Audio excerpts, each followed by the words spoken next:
think that I just come in there and look for knockouts, and that's not the case. You know, I'm actually a sharp, smart fighter. So, I'm here. Who want to fight with me? I really don't care who's in front of me. I don't feel like no fighter can beat me.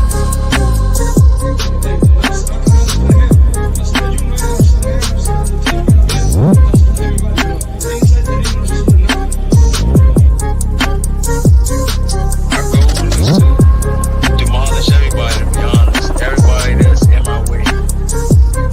The pinnacle to any weight division is to have all the belts, all of the titles. Body work,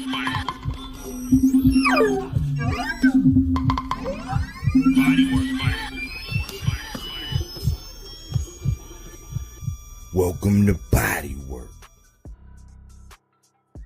Welcome back. It's Michael Rogers. Welcome to Body Work Boxing. It feels so good to be back. Oh, we had a good fight, man, the other night. And I've been gathering a pulse of everything going on. We had a really successful live.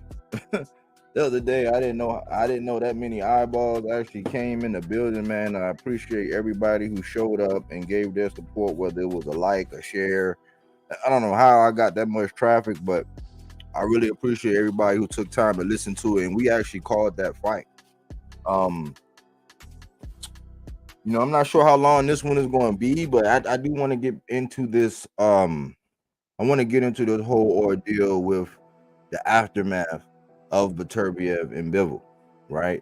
And I want to first give respect to Beterbiev, you know what I'm saying, for having achieved what he achieved. You know, I'm just going to give my respects first for having achieved that.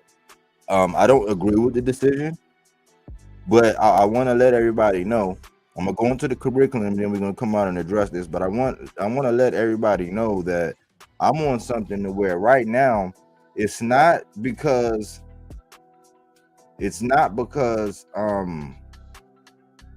of my choice or my pick. Like, I gladly ate crow and Cookie Monster body work. Salute Cookie Monster. Mic check 1 2 1 2, sounding crispy and clear. I appreciate that. You know I need that every time, Cookie Monster. I appreciate you for your consistency. Thank you. But I want people to know that having picks and making picks, especially when you have to draw a line in the sand, it's not about being wrong about the pick. It's actually being firm in your stance that you stand on your pick and accepting the outcome regardless of what happened, and not just being right for being right with the judgment that was rendered. Because how many times do we know or have we seen Allah Al-Sheikh Foster and Conceição, Allah Conceição and Valdez, Allah Michael Fox and Gabriel Maestre, Allah Virgil Ortiz and Boachuk. I can go on and on about robberies or not. I ain't gonna say robberies, but yeah, robberies or pickpockets. Mr. Gary Russell against Mark Maxeo. I can go on and on about times where we know that the judgment rendered was not what we saw, right? But it's a lot of people that are like, people want to be winners. It's just like around the time when the Seattle Seahawks, when they start gaining momentum and they grew to have the 12, which was their crowd, and they had the Legion of Boom and all of that. I had been a diehard football fan all of my life, Eagles fan. When that came on, I had never seen so many Seattle Seahawks fans in my life. And we're at a point in time right now, especially when it comes to people who like, they look at boxing in a sweeping glance. Why? Because boxing is kind of bipolar in a sense. You know what I'm saying? You got to kind of understand the business. You can't be a fan of a fighter. You got to just love only the sport. You can't wear no knee pads. You can't make no picks. You got to be on code. It's tribalism. It's all this kind of stuff. But casual people choose people and get on bandwagons when you have a winner. I've never been one of them type of people. You know what I'm saying? I've never been like, if you a good team, I was able to grow and acknowledge that Seattle had a good team, and I like what they brought to the table because it was how I grew up. You run that rock and you play defense. You know what I'm saying? You control that clock, you shove that ball down their throat, and you win on defense. You stop the other team, you limit the other team, you control the clock, you pound that rock. You know what I'm saying? So I was able to appreciate that, but I didn't jump on that bandwagon. Why? I was an Eagles fan for one, but I was always one of the ones to say, okay, you know what? If that's the team to beat, I want to beat them. I was never one of them, if you can't beat them, join them type. I was never, if I can't beat them, join them. You know what I'm saying? But I see that a lot of people, man, they got that mentality, man. Even if you a one-man goddamn band, I can't beat that little motherfucker. That little motherfucker bad. So if you can't beat him, you might as well join him. That means you're going to go and join. You're going to pull a Kevin Durant. You're going to go over to the Warriors and become a Warrior. When you were the one that choked in the playoff, you the one that can't stand on your own creativity. You the one got to bite everybody's ideas, and you the one got to bandwagon everybody goddamn it. You the one got to pull out the pom-poms for the team that's winning. Well, how many times we seen people get robbed in the playoffs? How many times we seen an inadvertent whistle that blew a play? They called the play dead. It was over. Especially before instant replay, but the inadvertent whistle can fuck up a whole game. How many times did we see the Saints get shafted in a row? It was almost like they had a playoff curse at one point in time. And we know that, yes, that one team who ended and they awarded the trophy to and they won the game, yes, they were awarded the trophy and they won, but we know that the right judgment wasn't rendered. There's no solace in just being right because everybody's on the bandwagon and everybody's winning. Like, we got to stop that, man. We got to stop that. And then I'm looking at everything. I've been judging everything. I had the pleasure of talking to my sister. She had a birthday yesterday. And so we were talking, man. We talked for a couple hours today, man. And she was just like, she was laying some things on me, man. It's so crazy, man, because I've been, when she was born, I used to put her to sleep, man. I used to put her on my shoulder and I used to put her to sleep, man. I used to be almost like her dad, like, for real. You know what I'm saying? For the time being, for them first couple years, I was like her dad. And it's so amazing to sit up there and listen to her, and just, I sit back and I was listening to her in conversation today, and, you know, to see her of age, we're only 7 years apart, but to see her of age and to hear her thoughts and her personality and all that. But she brought up something today.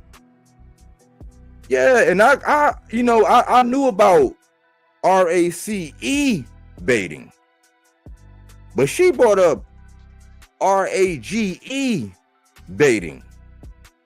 And I was like, oh, I said, man, like that right there, that'll preach. You know what I'm saying? I don't do the whole congregation thing. I don't want a whole bunch of yes men. Salute pop, what it do? Salute pop, salute, man. I don't want a bunch of yes people around. You know what I'm saying? I've actually me and the people that I roll with, we bumped heads tremendously. You know what I'm saying? We just got upset, bumped heads, and came right back the next day talking that boxing shit.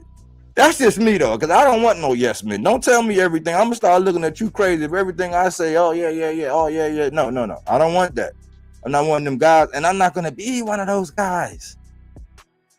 But she told me, she brought up a term, rage bait.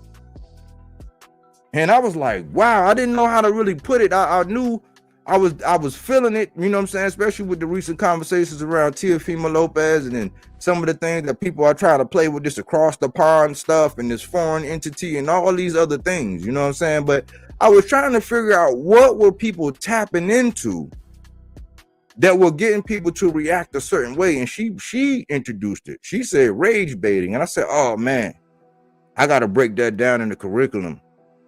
I said, I got to put that in my rucksack. But I'm always the type to give credit where credit is due. She told me about the terminology. I just had to do a little leg work and then also draw from my own experiences. And right now I want to get into this before I get into the meat and potatoes of this. I want to get into this first and go over this. Rage bait is a manipulative tactic used to provoke strong emotions and increase online engagement, traffic, and revenue. Wow. It's often nonsensical or dramatic and can include exaggerated titles, bold claims without evidence, emotional or charged language, polarizing topics, putting on excessive amounts of makeup. And that's what these clown ass dudes is doing out here, man. Putting on excessive amount of makeups, man. I don't know how I put out this idea at 4 o'clock and at 7:15. If you can't beat them, they joined up and said, oh, we going live at 8 and we doing the same goddamn thing. I'm like, damn, these motherfuckers love excessive amounts of makeup. Misspelling, mispronouncing, or saying something incorrectly. Like we had, we was talking to over there on Pop Channel. We were talking to Blair Cobbs, and he was talking about Baranchek, the other 135 champion besides Loma, Shakur, and Tank, and he called that man Bernadick. You know what I'm saying? But his name is Baranchek, and we was laughing. But yeah, people do that on purpose, and sometimes it's funny. You know what I'm saying? Sometimes it's funny, but sometimes it's disrespectful because really in the sport of boxing, you want to get people's name right. But he, you know, we were joking around in that sense, so we know the name. But you know, we were joking around. He meant that with no disrespect. Rage baiting works by tapping into a psychological mechanism that drive human behavior. It's become a cottage industry on platforms like TikTok where views can translate into dollars. I don't want to go into none of those examples. You know what I'm saying? But what is the psychology of rage baiting? By leveraging the power of outrage, rage baiting seeks to capture attention, generate buzz, regardless of the accuracy or credibility of the content. Why it works? Rage baiting works because it taps into deep-seated psychological mechanisms that drive human behavior, particularly online engagement, man. People are figuring out how to do it. Like, you know how when people be playing dumb, you can play dumb, but you can't play smart. You know that. But you know how people be playing dumb when they, I don't know what you mean. Like, why would that be offensive? I mean, so what? I mean, isn't his moniker a gorilla? I mean, I'm not sure. Like, you know, bananas. It's always been translated into business and all these types of things. Acting dumb, playing dumb. That's rage baiting, y'all. You know, it's just like you know the equivalent, RACE baiting, right? That's another one, but you got RAGE baiting. That's another one. But I've learned that it's a lot of people out here online. There's a lot of people that have a lot of power and control and influence because people don't have the time to process information for themselves. They don't want to take the time to sit down and break it down for themselves. So they get spoon-fed, or they allow, or they entrust somebody that's going to be their caretaker, that's going to give them. How many of y'all know that if you relied on somebody else to feed you 3 times a day, you would be in bad shape, right? Right? We know that, but we will allow other people online to feed us 3 and 4 and 5 and 6 and 7, 8 times a day with bullshit when we won't even take and ingest and digest things for our own. How many of us know that? That's what they're doing. So if you're relying on somebody else to feed you 2 and 3 and 4 times a day with whatever information you want, where you're just going to blindly take their word for it and run with what they say as if it's the gospel, aka they are your pastor, how many of y'all know that might be trouble? I was just telling y'all the other day that the old lady at the grocery store, when you're going into the parking lot, she can tell you that, hey, look, your tire don't look well. You have a nail in your tire. You don't have to wait for you to get to your pastor to observe that what that lady told you was really the gospel. You just didn't perceive it until somebody that you respected it, somebody who had a couple 100,000 followers, or somebody that had all this influence, or somebody that you saw getting super chat. Until they said it, you didn't respect it. But there's some people that's been priding themselves on keeping stakes in the ground. Some people that have integrity. Some people that don't steal, They don't borrow. They don't pilfer. That's been telling you these things all along the lines.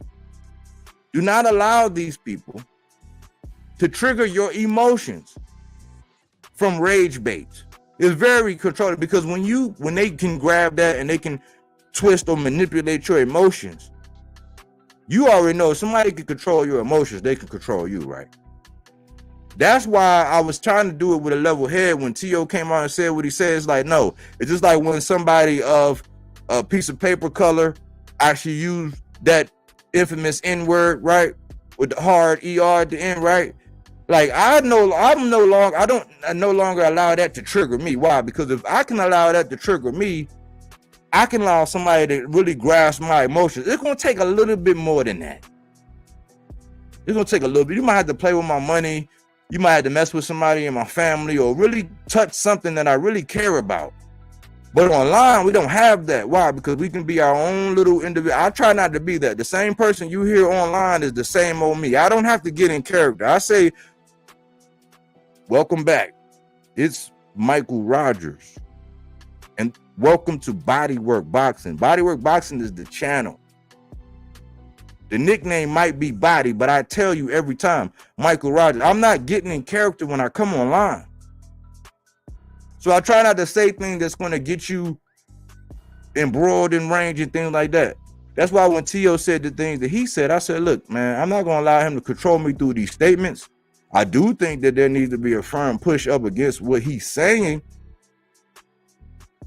I do think we need to let him know that that's not all right, because you're going to have to be around these people. Some of these people that you're insinuating on, are the things, the implications you're making. These people are going to have to buy your fights or support you in some kind of way. Or if you don't make it and you scrape your knees and you out of the game, what do you think you're going to be doing, bro? You're going to be working, like even in an HVAC company, you're going to be doing carpentry. All of a sudden, you're going to love landscaping and art, agriculture, well, whatever else you're going to find that's going to butter that bread. So you might want to like not do that, because the same people, they say the same people you shit on the way up are the same people that's going to shit on you on your way down. I was trying to get control of it. And I said, let's not cancel them, but who's going to smoke them? And then he got the attention from Bud. But really, he was tapping into what my sister was what she so eloquently placed to me earlier. Rage baiting. That's very popular online today.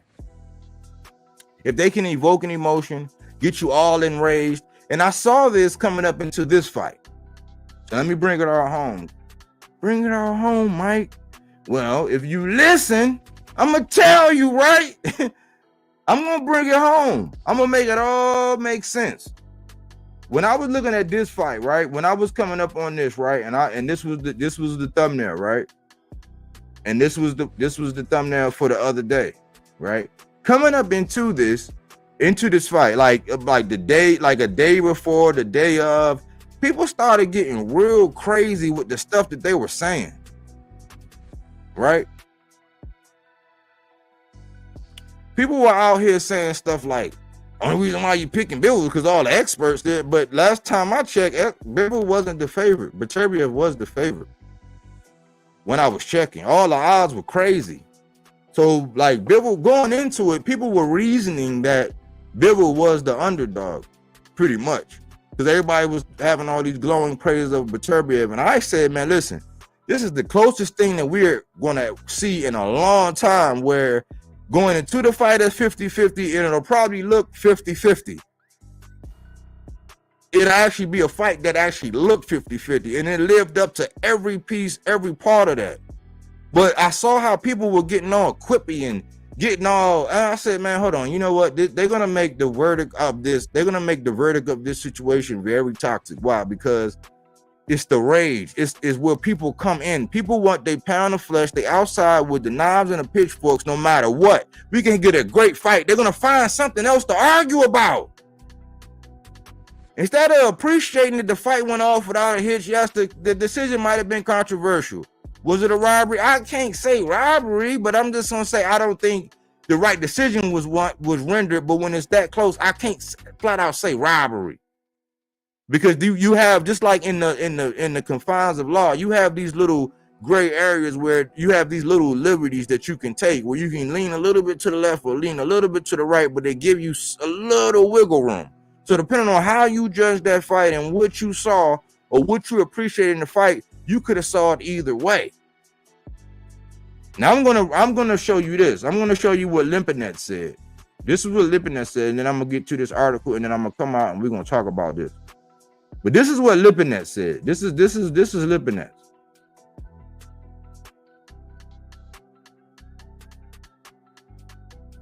And this is Sergey Limpinet. He posted this. So just in a glancing blow, you know what I'm saying? So let's cater to the casual, since everybody want to be casual with this. Since everybody want to be so casual. But out of 682 punches, Beterbiev threw 682. He landed 137 at 20%. So what does that speak to? Effective punching, right? Bivol threw 417, landed 141. Do y'all see that?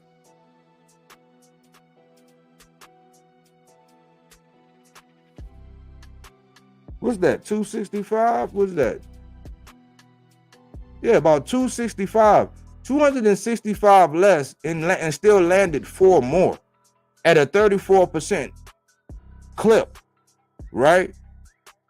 And then they both was equivalent to the body. And you know I'm all about that body work. But see, when you look at stats like that, that tells you two things. That tells me that Bivol, just alone in that broad sweeping category, without breaking it down, without looking at it round by round, even though I did, that tell me that right then and there, Bivol won in 2 categories. He won in effective, he won in effective punching, and he won in defense. He won in effective punching and he won in defense, because if your opponent threw that many but only landed that, and you were more efficient in the punching, but that means you were able to avoid more punches at him, and he threw 265 more punches than you. So on alone, he already won in 2 categories. So then the guy who knows, who's 100% knockout ratio, that's what everybody about. He's so strong, he's so massive, and people start saying, well, look at his face.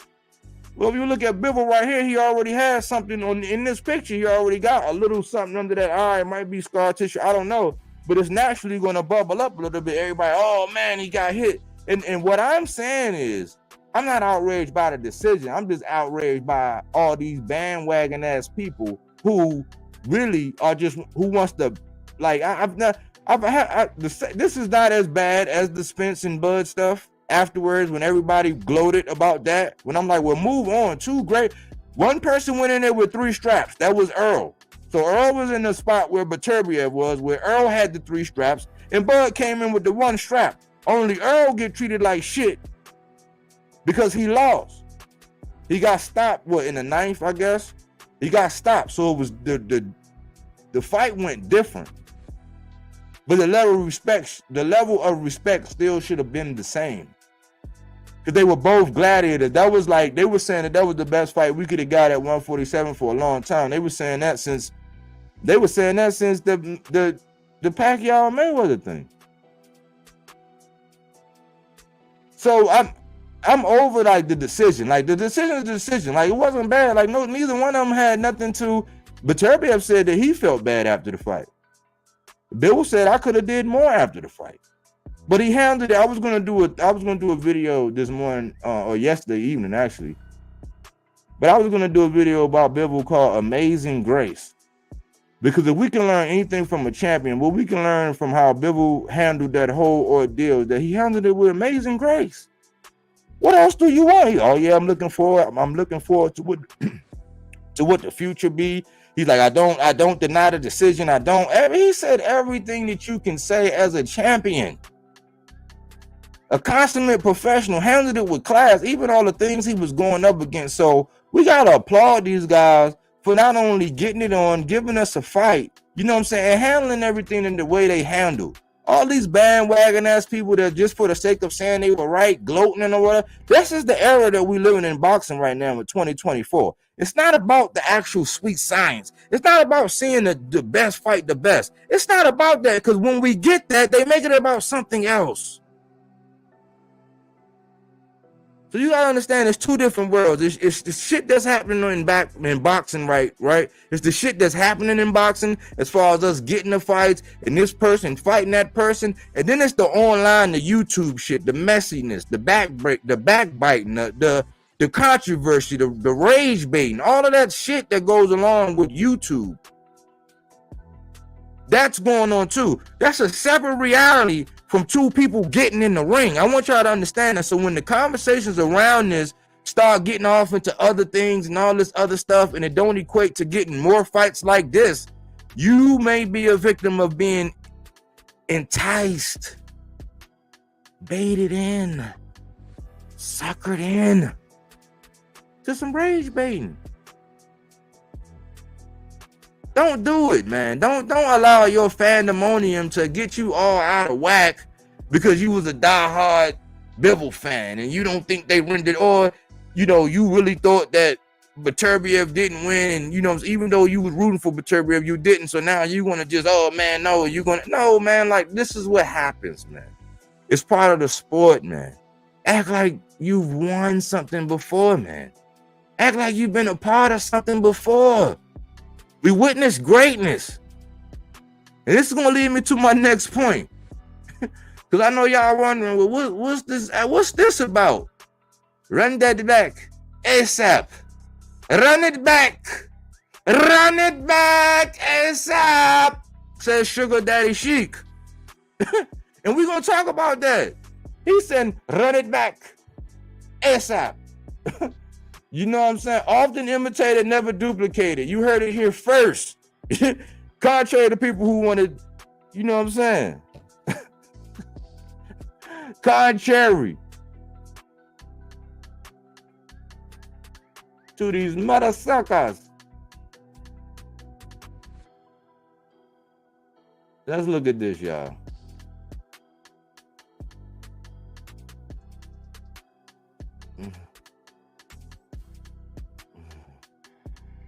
You know me, I protect myself at all times. This is being used for fair use purposes, such as criticism, commenting, news reporting, teaching, scholarship, and research. So I'm using what was said in this article for research and scholarship. Protect myself at all times. That's what I shall do. Right? So let's get into this.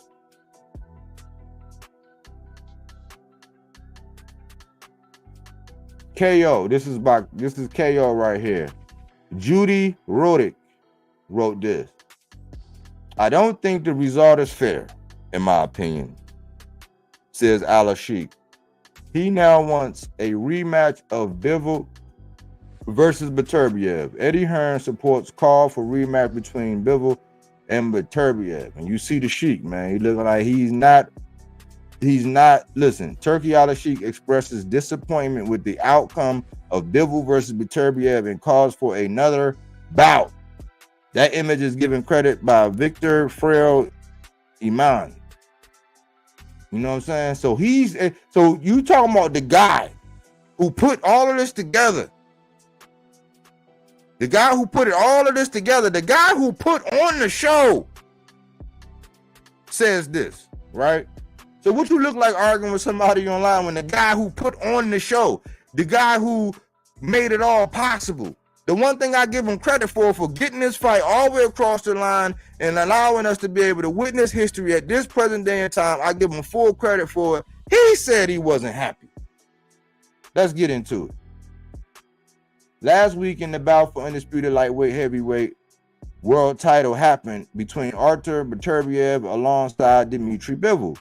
Dmitry was declared the winner. However, the decision ignited widespread controversy following the judge's verdict. Turki Al-Sheikh, Saudi Arabia's General Entertainment Authority, GEA, chairperson, expressed his dissatisfaction with the outcome and announced his intent to organize a rematch between the two boxers.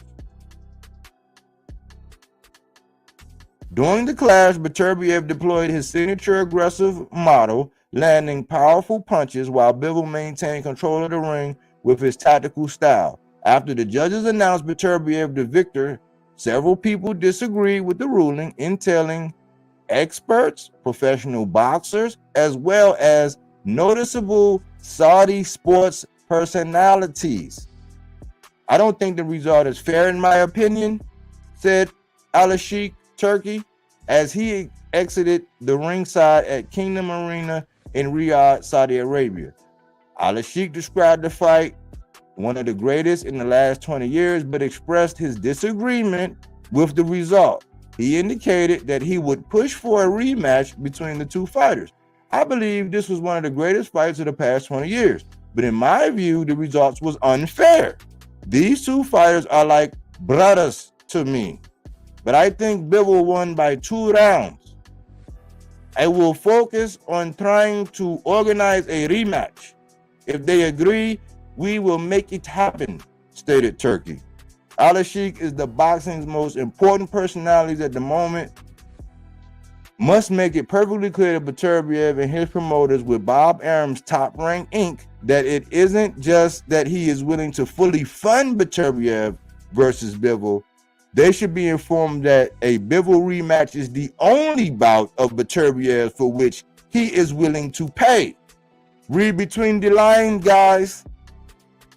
Turkey Al-Sheikh assured all pertinent players early Sunday morning that Saudi Arabia's General Entertainment Authority, GEA, will offer the funding for an immediate rematch between Artur Beterbiev and Dmitry Bivol. We know he's a man of his word, Hearn commented during these post-match press debriefing in reference to Al-Sheikh. We know he supported Dmitry Bivol. We thank him so much, not just for opportunities for Dmitry Bivol, but what he's given boxing tonight by making that fight. And there has to be a rematch because Artur Beterbiev, you know, there's always going to be the controversy of that fight, Hearn added. He's a true champion, but what other fight is there for Artur Beterbiev? I mean, the whole world will want to see that again. The whole world will know. I'm sure there's some that found a Beterbiev victory, but everybody I know that knows boxing didn't tell me that at ringside, Hearn noted, while supporting a rematch between the two rivals. Judy wrote it about 8 hours ago. So that's the word. You know what I'm saying? So the Sheikh said he had Bivol winning by 2 rounds. This is the guy that put on the show, man.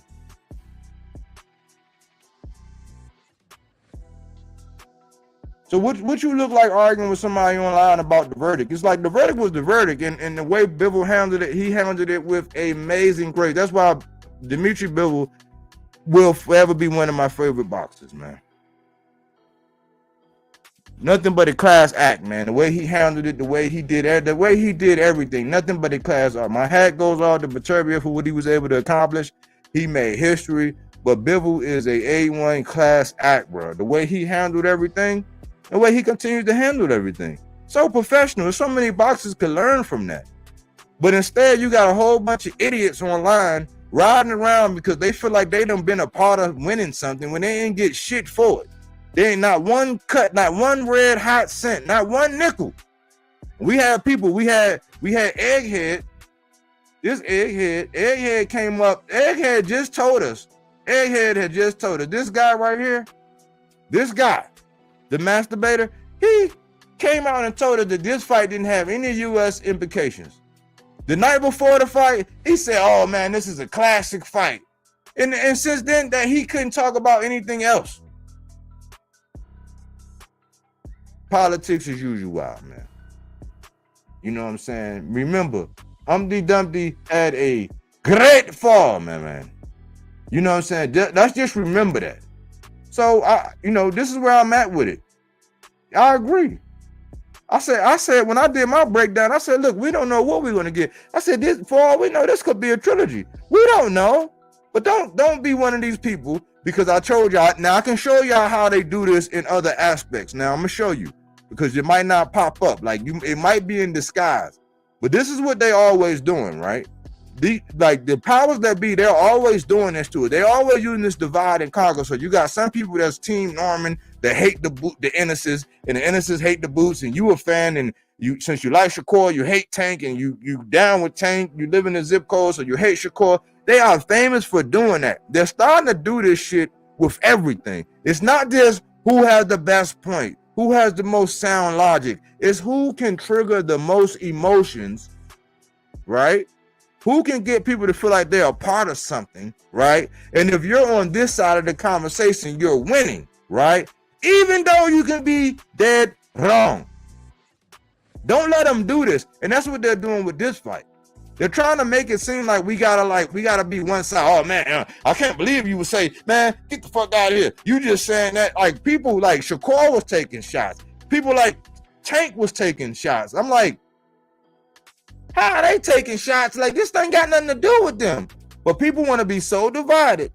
They want to get you running off of so many of your emotions that you can't even appreciate what we just got, man. We should be having conversations about, like, man, like, what you think about it? Like, what did you see most in the chess match? Who won in close quarters? Who did this? Were you surprised that for the first time, Beterbiev didn't stop his guy? So because he didn't stop him, the highlights that Beterbiev had when he hit, he had a body shot, he had a couple good power shots in on Bivol. You can see it in the highlights and all that. Like, and especially if you were looking at it, you can see he caught him. But like, this is going to be something that people are going to look back, and they're going to go back and look at that fight, and it's going to age well, because you got a full 12 rounds, right? Nobody got dropped, but you have plenty of film on what happened round by round with a full night of boxing, where it was a matter of inches. It was a matter of seconds.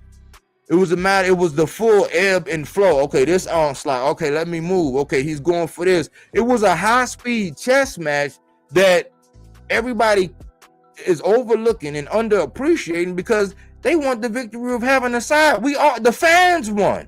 How about that? How about that?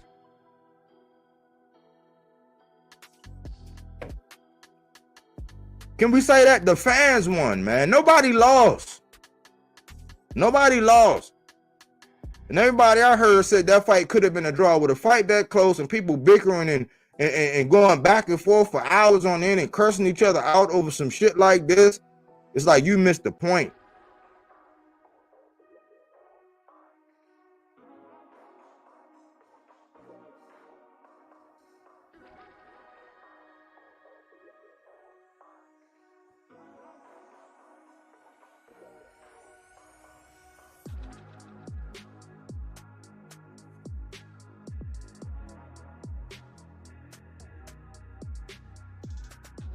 So that's really what I had, man. I'm gonna ask you,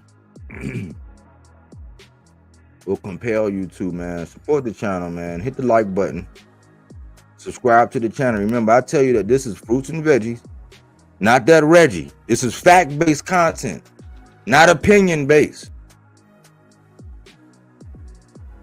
So I ask that you hit the like button, share the videos. Let your brother know, let your uncle know, let your cousin know. Hey man, this dude, he be, you know, I don't agree with everything, but he do give you a different perspective. You can't tell me I don't give you a different perspective. You can't tell me I don't tell you, like, listen, man, don't be confused. This is what they doing. Now, you can't tell me I don't be that buddy in the foxhole that you need, watching your 20.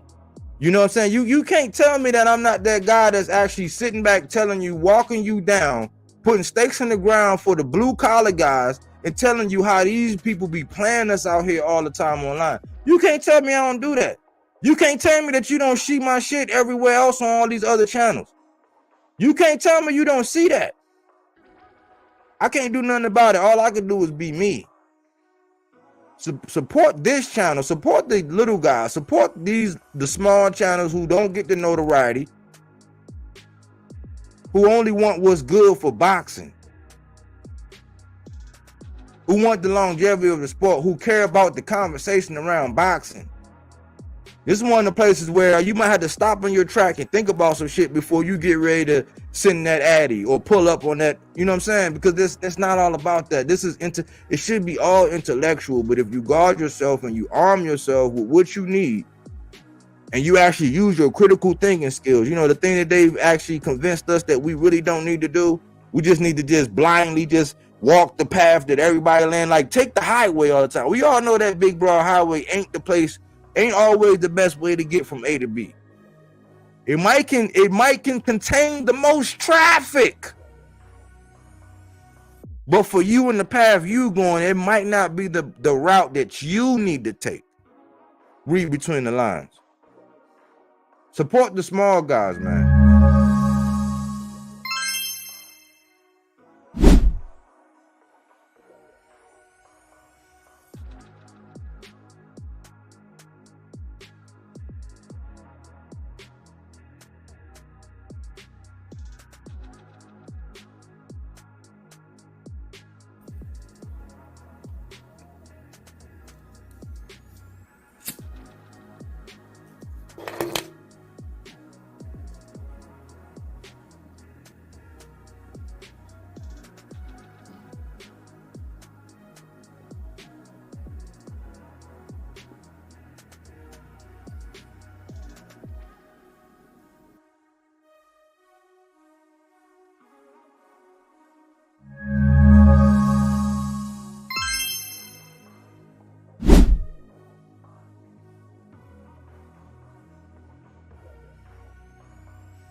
But salute, I'm in the building. You know what I'm saying? I'm here. I'm president accounted for, man. Holler at me. Talk to me. I'll talk back.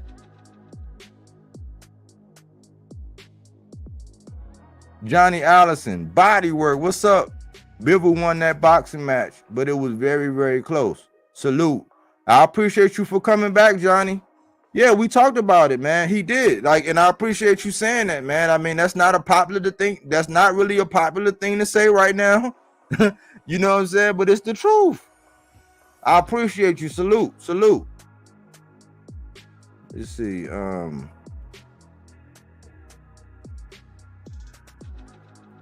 We put this out here. I would love to get your feedback on it. You know, I've been keeping these down around an hour, so I got the main message. It's just like, don't get bent out of shape, man. Appreciate the classic. You know what I'm saying? Make sure you subscribe to the channel, man, because all subscribers matter. You see it. You see the merch. You know what I'm saying? You see the merch. All subscribers matter, my brain.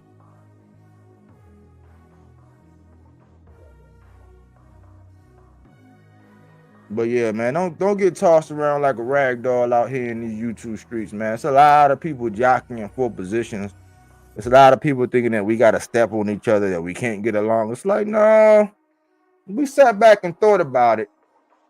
We can get a lot further along if we just sat down and thought about it and said, hold on, man, they playing the fans. Like, hold on, man, what we upset about? We just got one of the best fights that we could ever get. And Turkey came out and said, I demand an immediate rematch. You know what I'm saying? So we get to see it again. Run it back ASAP. That's what he said. Didn't he? Or did I misinterpret that? You let me know. But I put the link out there, man. Yesterday, I was going to do something yesterday, and I said, no, this is the time where I'm doing my little sonar shit, where I sit back and I look at it and I listen to everybody and what they got to say, and I really see, okay, do I want to be part of that conversation? No. Because a lot of people just like waffling. You know what I'm saying? I realize, man, at the end of the day, man, it don't matter how old you get, man. It's some people have a yearning, like a burning, or a yearning burning inside to just be right. I don't like being around people that got to be right all the goddamn time. That's kind of annoying. Like people who just do everything perfect or think that everything they do. I know I make mistakes. It's flies in the ointment. Although I try to be a perfectionist, I know I am not. You know what I'm saying? Like you're not gonna get me to waffle. Like, let's think about this. Let's think about this. We in October. We got November, December. This is the last quarter. Let's bring out these last 2 months using our critical thinking skills. Because remember these blocks I was connecting. Remember I was saying that there's a certain group of people who, no matter what, every time a PBC fight is announced, they come out and hamstring the shit out of it.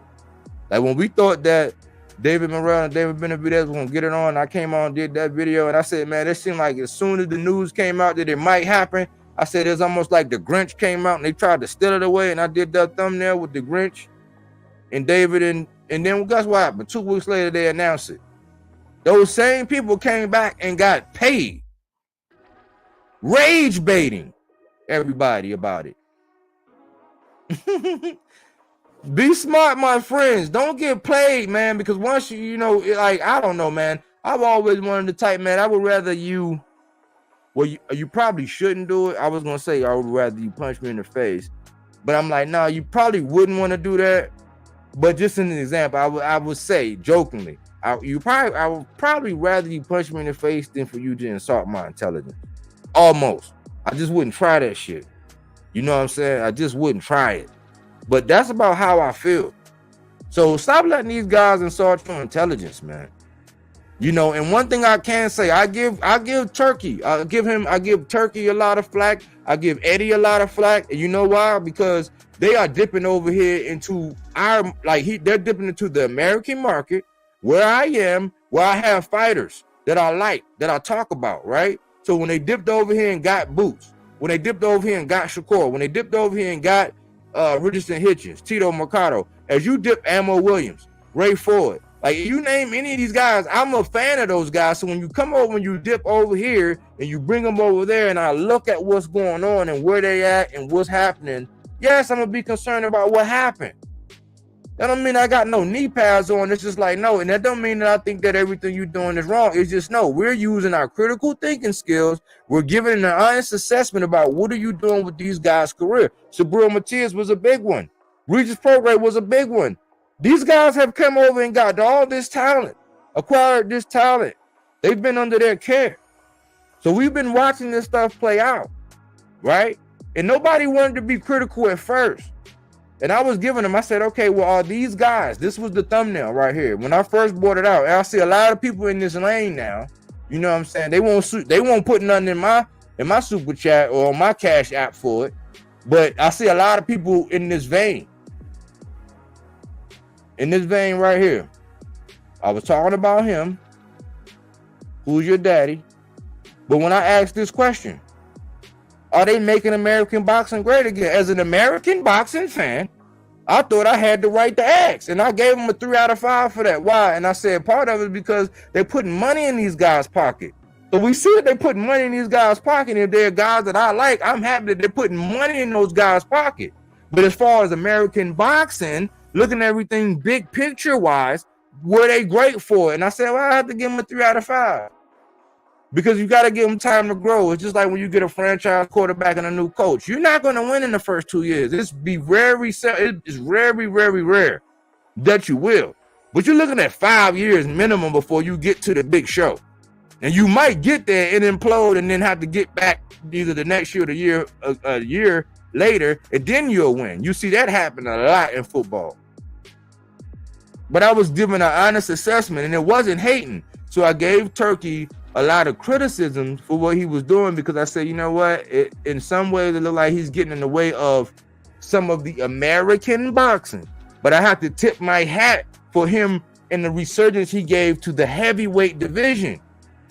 Turki made the heavyweight division pop off again. Turki did that. Turki got the undisputed. He was given credit for getting undisputed across the line in heavyweight. Now he's getting credit for getting undisputed at light heavyweight across the line. I'm talking about binary, because on this channel we do balls going in holes, soccer balls going in goals. Like, it's, did you smash or not? Did you hit the free throw or not? Did you stop out of bounds or not? It's binary, X's and O's. Not all the stuff that you can be trivial and rage bait about and have people all waffling and all excited. No, man, fuck that. You just doing no rage, not none of that. I was given an honest assessment. And I can honestly say, man, this is the second time. You know why?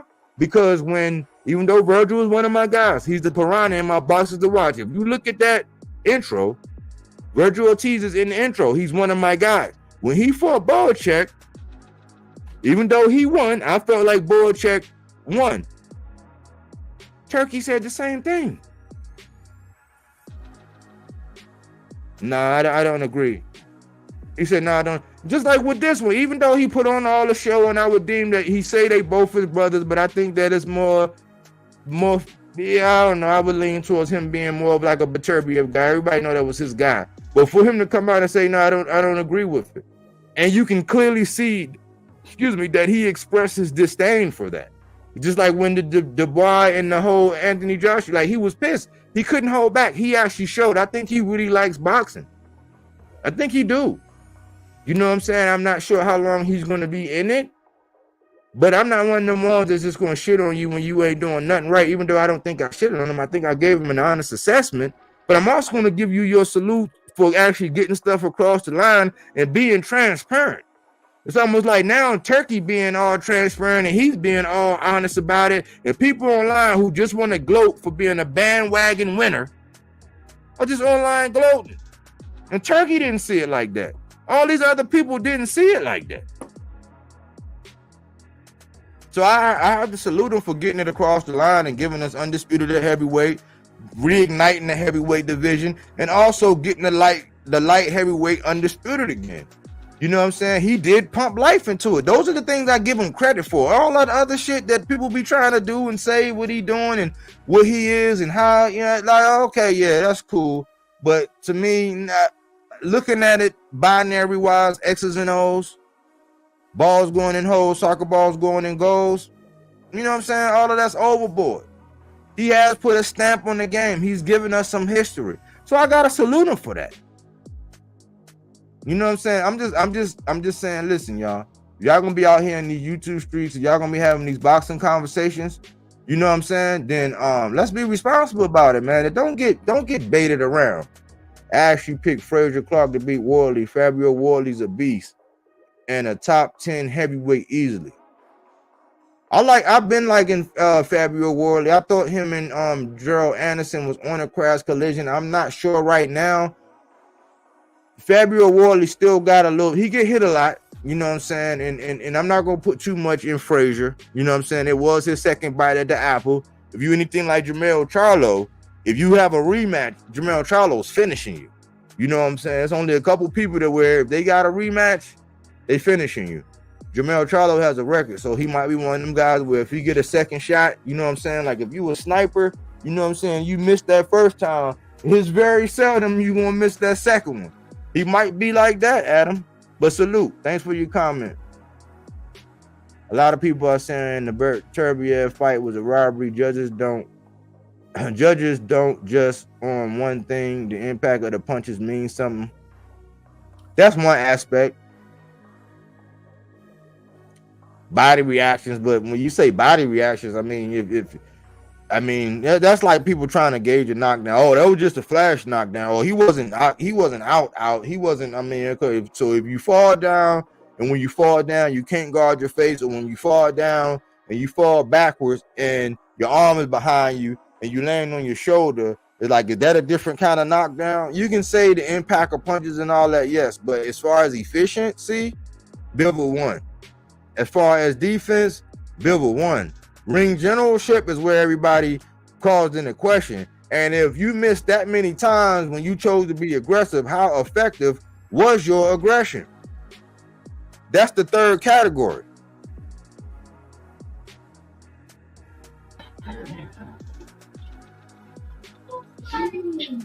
Salute, Pop.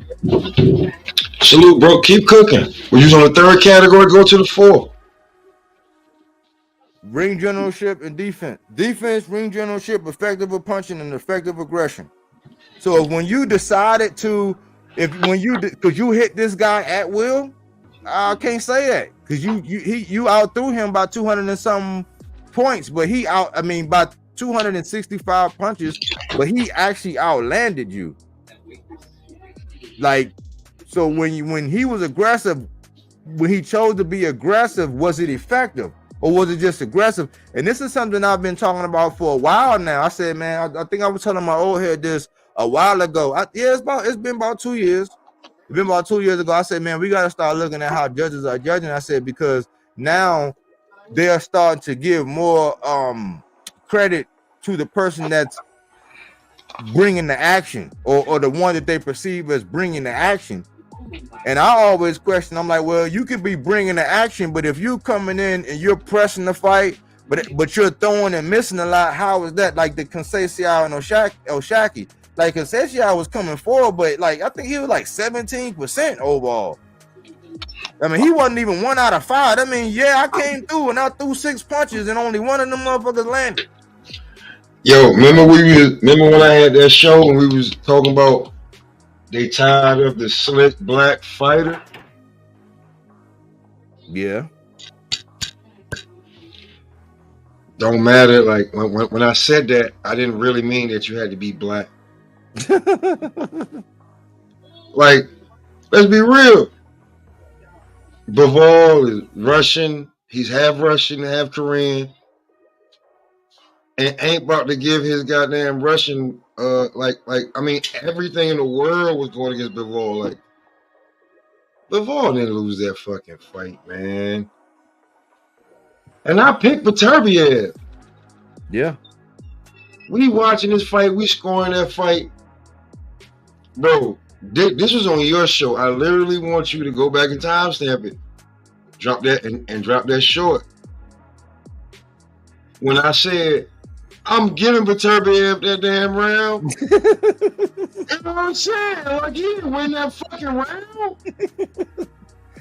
Yeah. I said, I'm giving Beterbiev that round when he didn't win it. And then we got all the way to the 7th round. And I said, that's a swing round. That round may count. I didn't think that round was going to be 8-4, 7-5. What the fuck?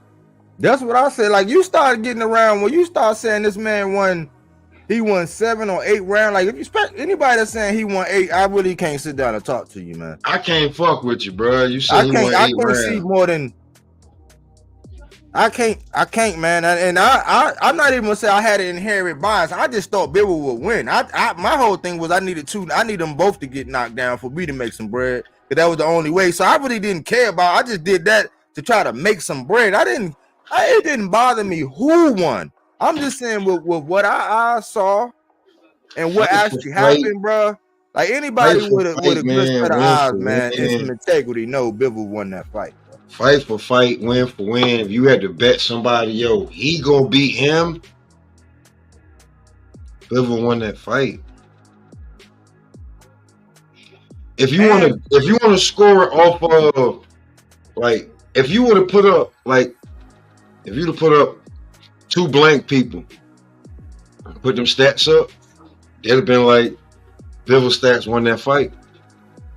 Yeah, look, like, yeah, like, no way around it.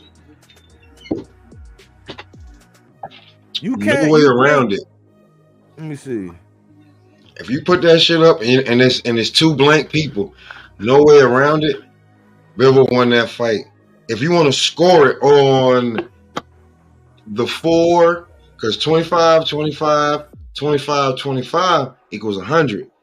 If you want to score it on those 4 criterias, defense, effective aggressiveness, punches landed, ring IQ.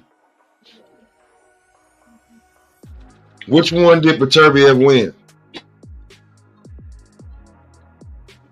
They be trying to say that ring general, but I'm like, I can't give it to him. I can't say he was the ring general. I just say because it wasn't effective. Like, I can't say, like, ring general is like when you control, like, okay, when I want to be on the back foot, I'm on the back foot. When I want to be on the front foot, I'm on the front. When I decide I want to move, when I want to stop and box, we gonna stop and box. But when I want to make him move, like, that's controlling. Like, Bivol did that. Okay, so we got one right there. Bivol won ring generalship. Effective punching. Punches landed. Well, I said punches landed. Who won that? Bivol. Effective aggression. Who won that?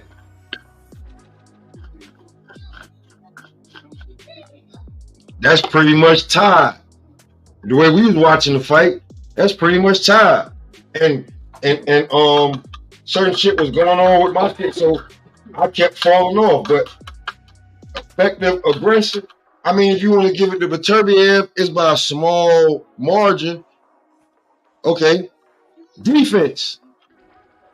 By what's thrown and what's landed and percentage, Bivol won that. So if we just scored the shit real quick. And salute his twin, salute Bodywork, salute everybody, salute his twin, salute. Salute. If we just literally did that, because I'm gonna go back and watch the fight. I've been wanting to go back and watch it, but I'm like, I wasn't that drunk. I was drinking while I was watching the fight. I wasn't drunk looking at the fight. No. I'm looking at the fight like, man, Beterbiev losing this damn fight. If it was Floyd Mayweather, Manny Pacquiao, we having a different goddamn conversation right now. But let me ask you something. The fact that was that before the 11th or before the 12th, when Beterbiev's corner told him that he needed a knockout to win. I had somebody tell me that Bivol lost all 3 of the championship rounds. And I don't agree with that either. Like, especially the 12, I can't give him the 12. I mean, I give him 11th round. I got it right here because we was scoring and I got the book. I got the book, man. I got the good book.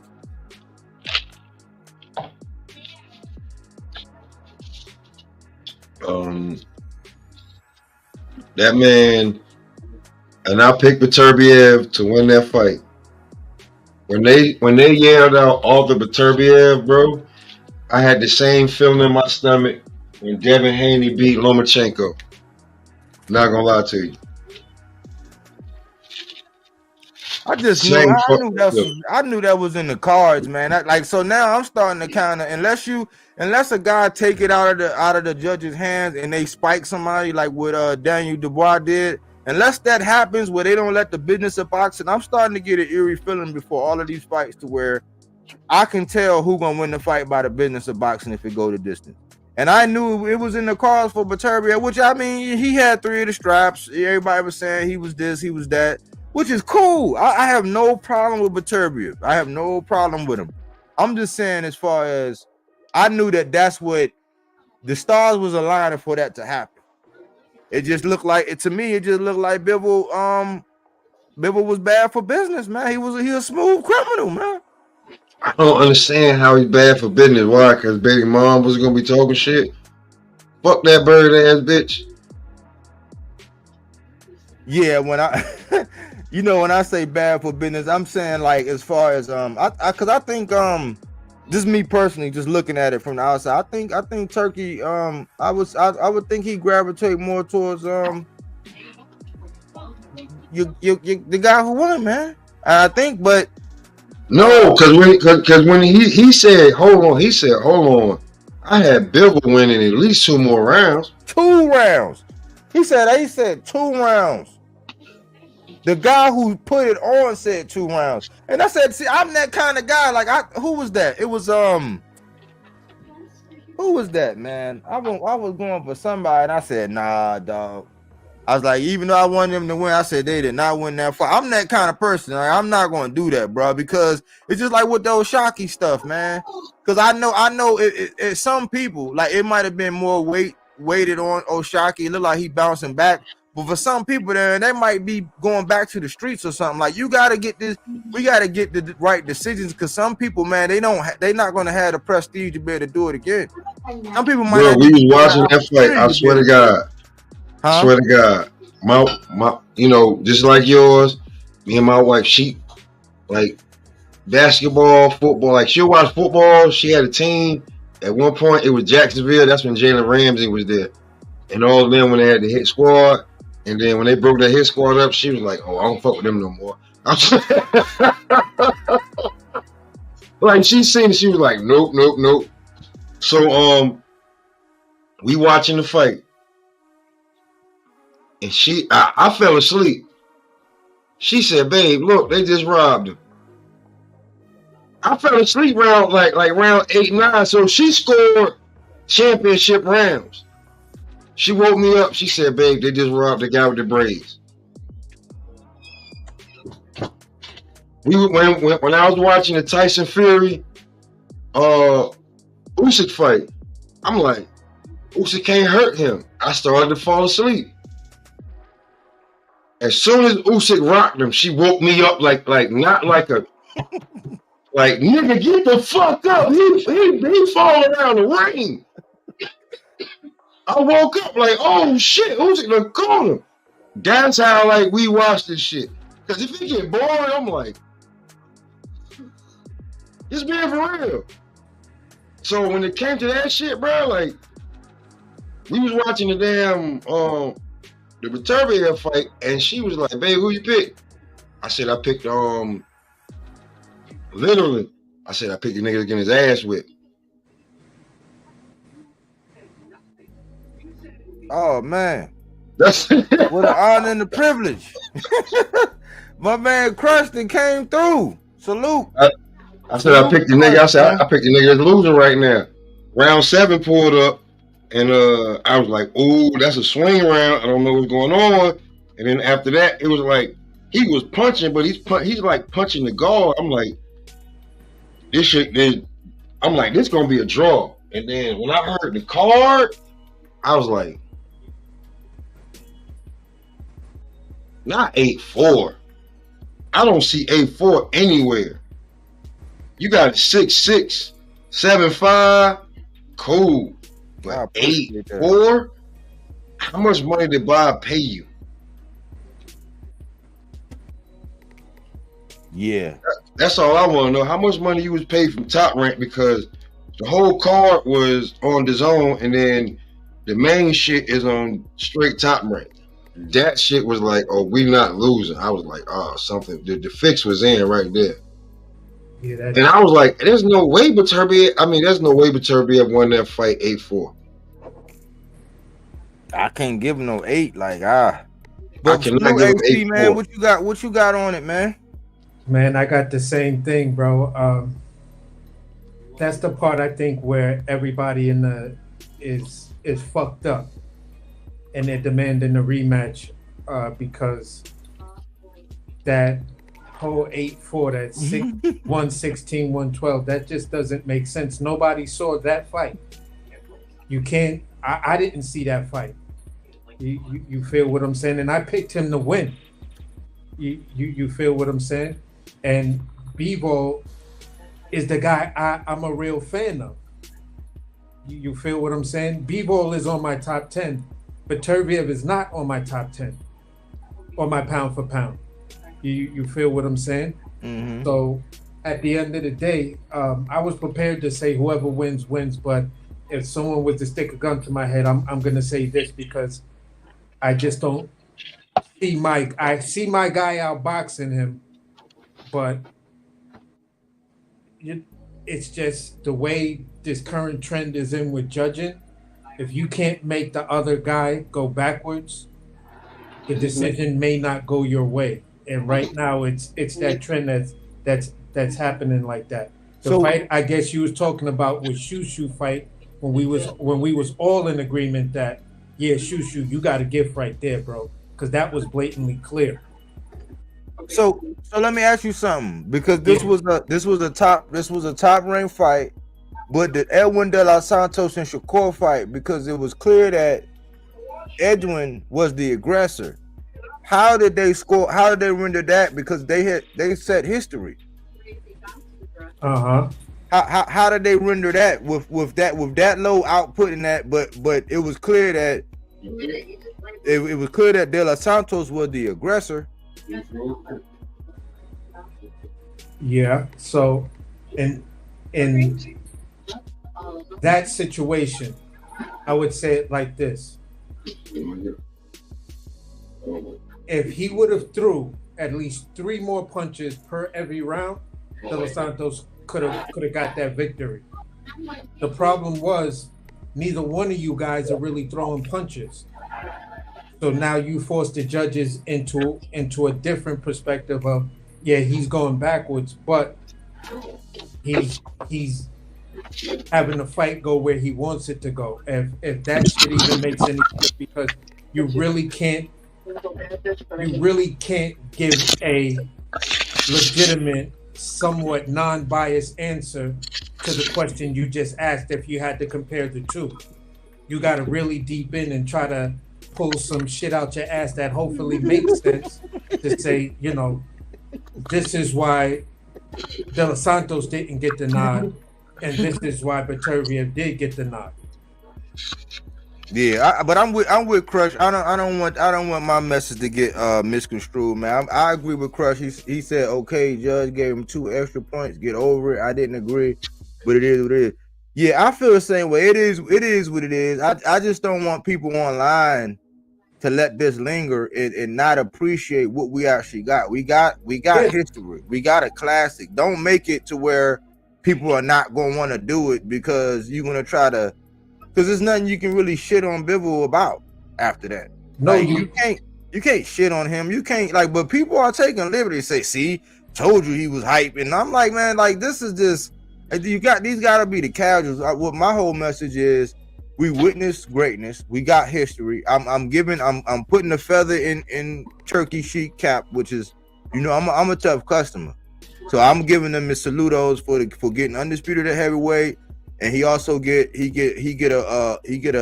check in the block for getting light heavyweight undisputed underway. I give him that. You know what I'm saying? But let's not walk away from this experience all toxic about it when we witness history. Like, that was very hard to do political wise. That was like, you seen Russian politics got in the way, you know, injury got in the way. They got that thing across the finish line and history was rendered. Now what happens after this happens, but Bivol don't have nothing to hold his head about, and we can't be out here just gloating just because, like, I mean, it was a close fight.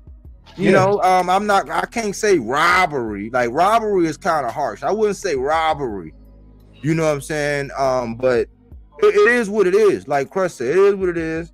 I want us as onlookers. I want the judge to score the shit 8-4. I want him banned. Let's not forget the chick that gave Canelo when he fought Floyd, the one that judged the shit a draw, yeah, clearly beat him. That bitch never judged a fight ever again in life. Like, that's what type of shit I'm talking about. Get these biased ass bought motherfuckers the fuck up out of here, bro. Like, for real. Yeah, some judges, they read the fights way different than everybody else who's watching the same fight. And I think that everybody's really... But body gonna tell you, we were scoring the fight. I literally said, I'm giving Beterbiev this fight because I'm giving Beterbiev this round because I picked him. He clearly lost that round. It was like round 4. I'm like, yo, this nigga did not win that round. Like round 5 or some shit. I'm like, he didn't win that round. I said, I'm giving it to him for effective aggression. I'm like, this is just me. We shooting the shit. Like, I'm not getting paid hundreds of thousands of dollars or tens of thousands of dollars for this shit. This is a big event. Mm-hmm. The only round I saw that was questionable, and we called it, was round 7. That was the swing round. I don't know where the fuck it swung to, but obviously it swung to where we picking off. Because if you show, if you take away the pictures and just show the stats, Bivol won. If you call out ring IQ, that's gonna pretty much lean to Bivol. If you call out punches landed, that's gonna go to Bivol. Effective aggressiveness. Take your pick on who you want, whether that's Bivol or Beterbiev. But Defense. Can't you give? Oh, wait. This defense, obviously, that goes to Bivol. So 3 out of the 4, more than likely, goes to Bivol. But I'm still gonna argue this fact, though, Pop. Mm-hmm. And when you calculate punches landed, the judges will also calculate effective punches.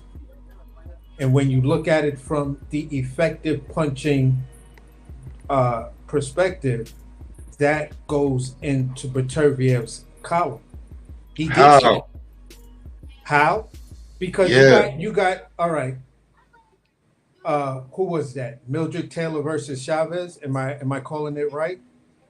You outboxing him, but you pity patting the nigga all round. He finally lands the punch he wants, and it knocks you out cold. What was the more effective punches? All of those punches you threw before you got knocked out, or just the one punch that knocked you the fuck out, or the one punch that knocks a nigga down? That's the way the judge. This was the issue when I was listening to a lot of people talk about the Devin Haney versus Lomachenko fight. Lomachenko, whenever Dev went to the body, he did this weird hop and step back, which made it look like the body shots that Dev was hitting him with were a lot more effective. And that's just the way I was seeing it. You feel what I'm saying? So for me, at times it's like, okay, I could see a guy hitting the guy more, right? Or maybe landing more. But if he's constantly walking forward and every time he hits you, you got to tie him up or go into a guard, I'm going to give the more effective punching to the guy who I can visibly see and hear that his punches sound harder and your reaction is not the same as when you punch him. And that's the part of the thing where I was like, okay, when I look at what's old boy's name that we were just talking about with the dreads that you said your girl woke you up and said they robbed him. Oshaki? Yeah, Oshaki. Oshaki threw a lot more punches, but his punches weren't really doing anything that much as his opponent's punches. So I was just like, maybe they gave it to him off of that. Maybe the fight was a lot closer and it just came down to whose shots mattered the most or seemed to have more of a toll. And you I think you speaking to what Adam in the comments was saying, like, so he's saying it impacted the punches. So, but yeah, I mean, I see that perspective. Coach Eddie, man, welcome aboard, man. Let us know what's on your mind, bro. Oh yeah, I would just first of all salute to everybody on the panel. Salute Body Work. Salute. I enjoyed the fight this weekend, man. It was a good weekend. It went all the way down to the wire, man. You know, there was a lot of ebbs and flows. I seen a lot of momentum shifts in that fight, man. To be honest, when I heard the scorecards, I thought they gave it to Bivol. And when I heard the 116, 112, I thought they gave it to Bivol. I was surprised they said Beterbiev, be honest, because I thought that that Bivol probably banked enough early rounds.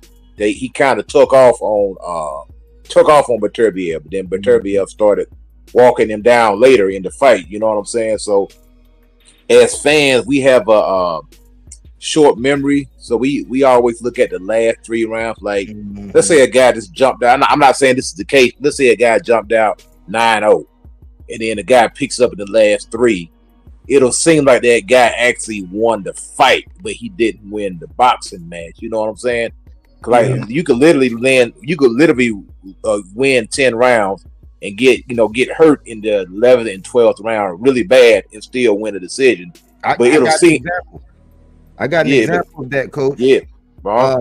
when Speedy Rashidi fought Romain Villa, and it was the impact of the knockdowns at the end that warranted the judges to render that decision, even though I thought that Rashidi had already banked enough rounds to where even with the knockdowns, he won on points in my book, but I could see why they said he won that fight because he came on at the end. You see what I'm saying? Yeah. To your point.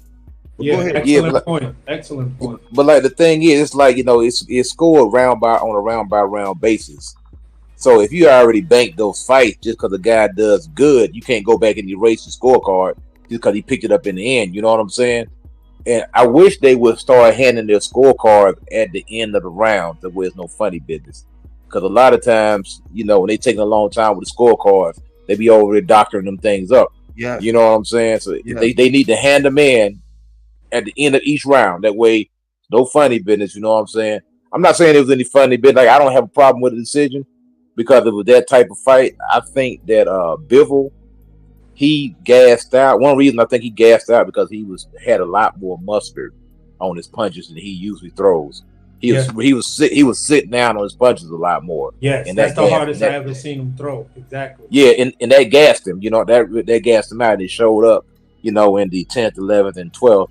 I think he was so hard trying to get Dmitry. I mean, trying to get Beterbiev's respect to keep him from walking him down and hunting him down, and it worked for a while until, you know, when you're boxing, you can tell when the guys start to fade a little bit because his punches start to feel different.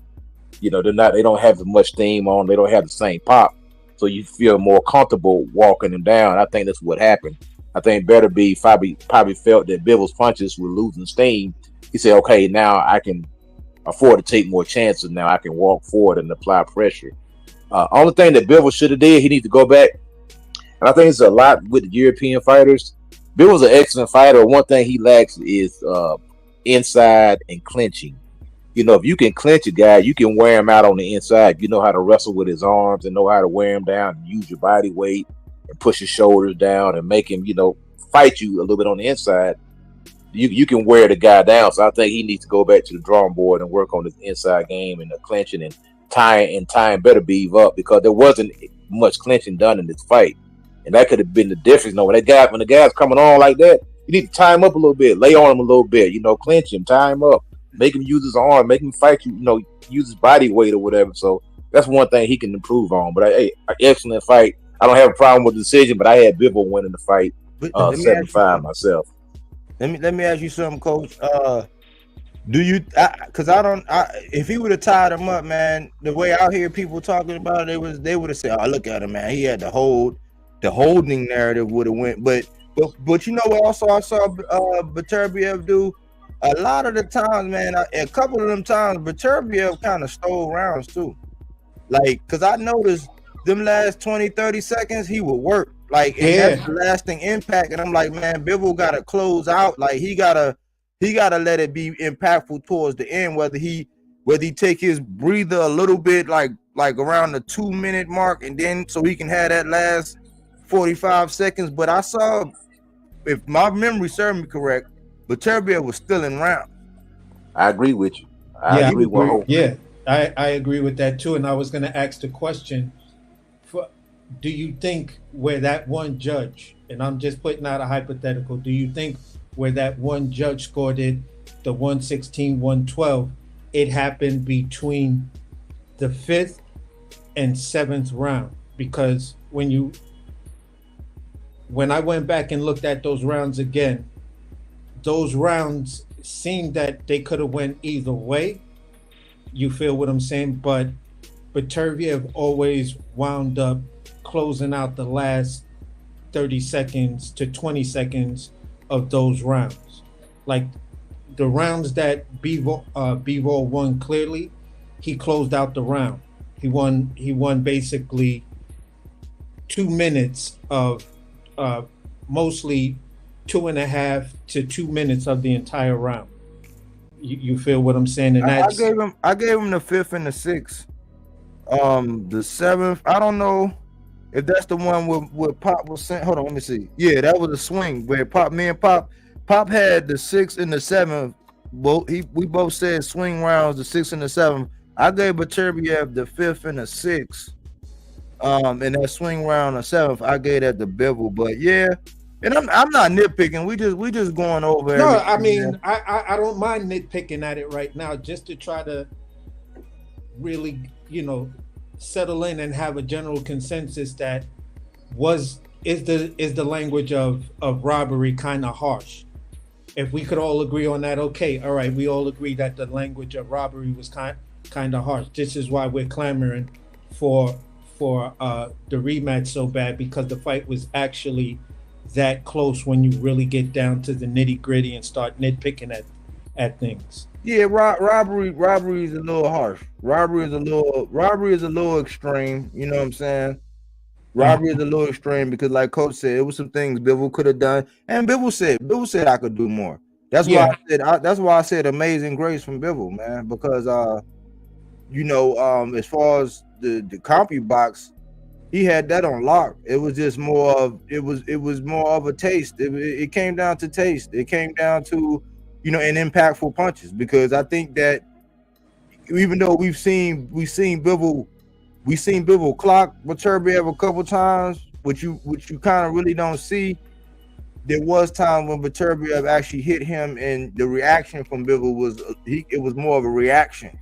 And so that judges they like that. Like that's why a lot of people were crying, even though I was like, I don't know what fight y'all was watching with the Isaac Pitbull Cruz and Rayo. I'm like, man, Rayo, he did his motherfucking thing, but because the times when Pitbull hit him, it was more damaging. Pitbull, when he cocked back and he hit you with them wild ass overhands and them wild ass windmill joints, that shit, you know what I'm saying, it's gonna have more of an impact. He has a lower base, a lower center of gravity. He hits a little bit harder. He's a stocky dude. So they were crying because they were saying, oh man, look at what happened, man. Every time he hit him, they're like, okay, cool. But as far as he got his ears boxed off, you know what I'm saying, in that fight, the Ryu and Pitbull. So it was more of a judge's thing or whatever.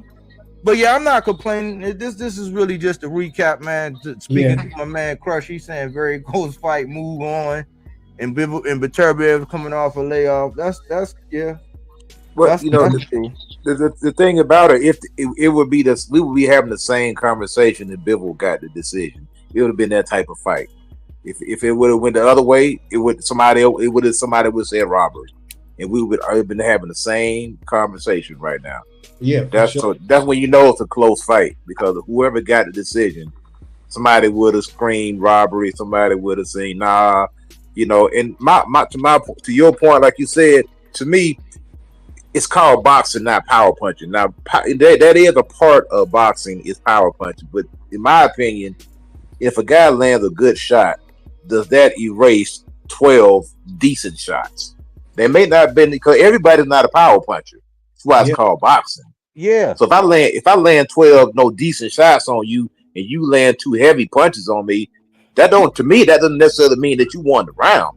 I landed 12 punches. You landed 2. Now, if you rocked me or something and you knocked me down, that's a different story. But if they were just good shots, I mean, to me, that's not a winning round. If I'd have took off on you and I got 10 more shots, you only landed 2, and I landed 12. Yeah, just like I was calling that out in the fight. I was saying it looked like Bivol giving 4-1. He was giving 3 and 4-1 at point. But shout out to I Am Cam Edwards. One love the body we're about. Salute, man. I appreciate you. Let me give this one example. Remember when Bohachuk fought Virgil Ortiz?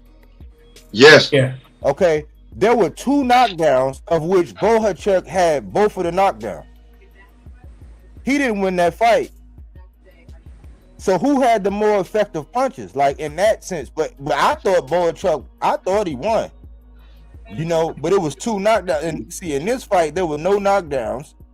Yeah, you might have seen a little buzzing or whatever, but it was nothing real like, oh my gosh. It was, you were seeing a little more reaction from the body shot from Bivol. I think maybe one of them rights that Beterbiev served him. But it wasn't no knockdowns in it. It wasn't no, you know what I'm saying? It wasn't nothing crazy that happened. But in that Bohachuk Virgil, somehow Virgil won that fight and got knocked down twice. So who had the effective punching in that? And I'm going to let whoever won it after that, Well, I'm gonna say this, right? Cause body, I'm gonna drop some. I was on the phone for a second. I'm gonna drop some in a second, but I'm gonna say this. I trust Wifey. Wifey first fight was Floyd Cotto.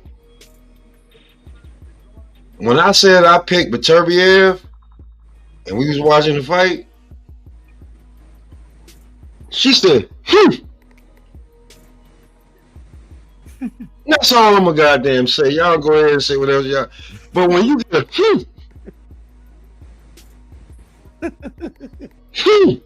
like, you know what I'm saying? Nothing else. Not a, hey babe, it don't look like it's working. Just a, I only got one.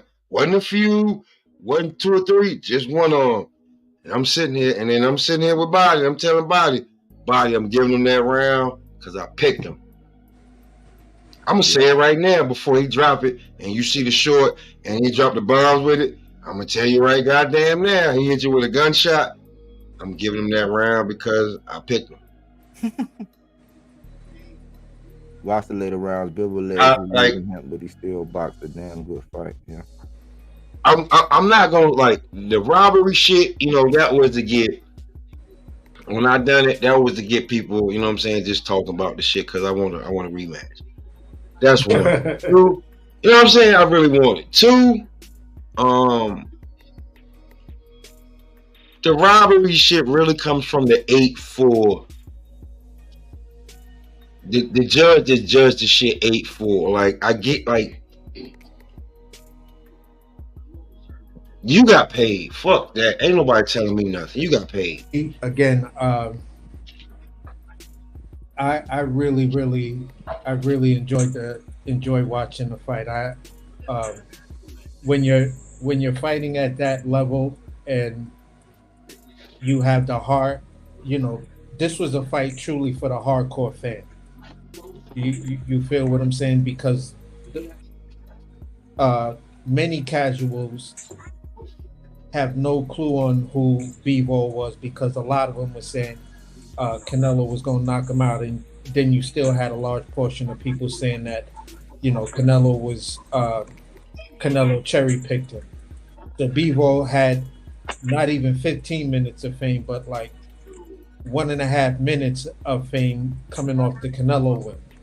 Going into the Beterbiev fight, now he's fighting someone that most of these casuals just don't know about, period. So when you really look at it, this was a fight for the hardcore fans. Now, us hardcore fans, you know, most of us were like, nah, 50-50, I don't care who wins. But when we heard that scorecard, that 116, 1 something, it triggered something in a lot of people. I even was like, whoa, that's a weird card. You feel what I'm saying? So when they said Beterbiev with the 116, 112 card, I was like, oh, people gonna talk shit about this joint like a motherfucker. Yo, hold on real quick. Yo, my fucking cat.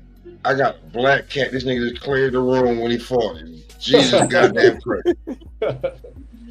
Work, you know how niggas got dogs or something? I got a black cat. This nigga just cleared the whole fucking room, my nigga.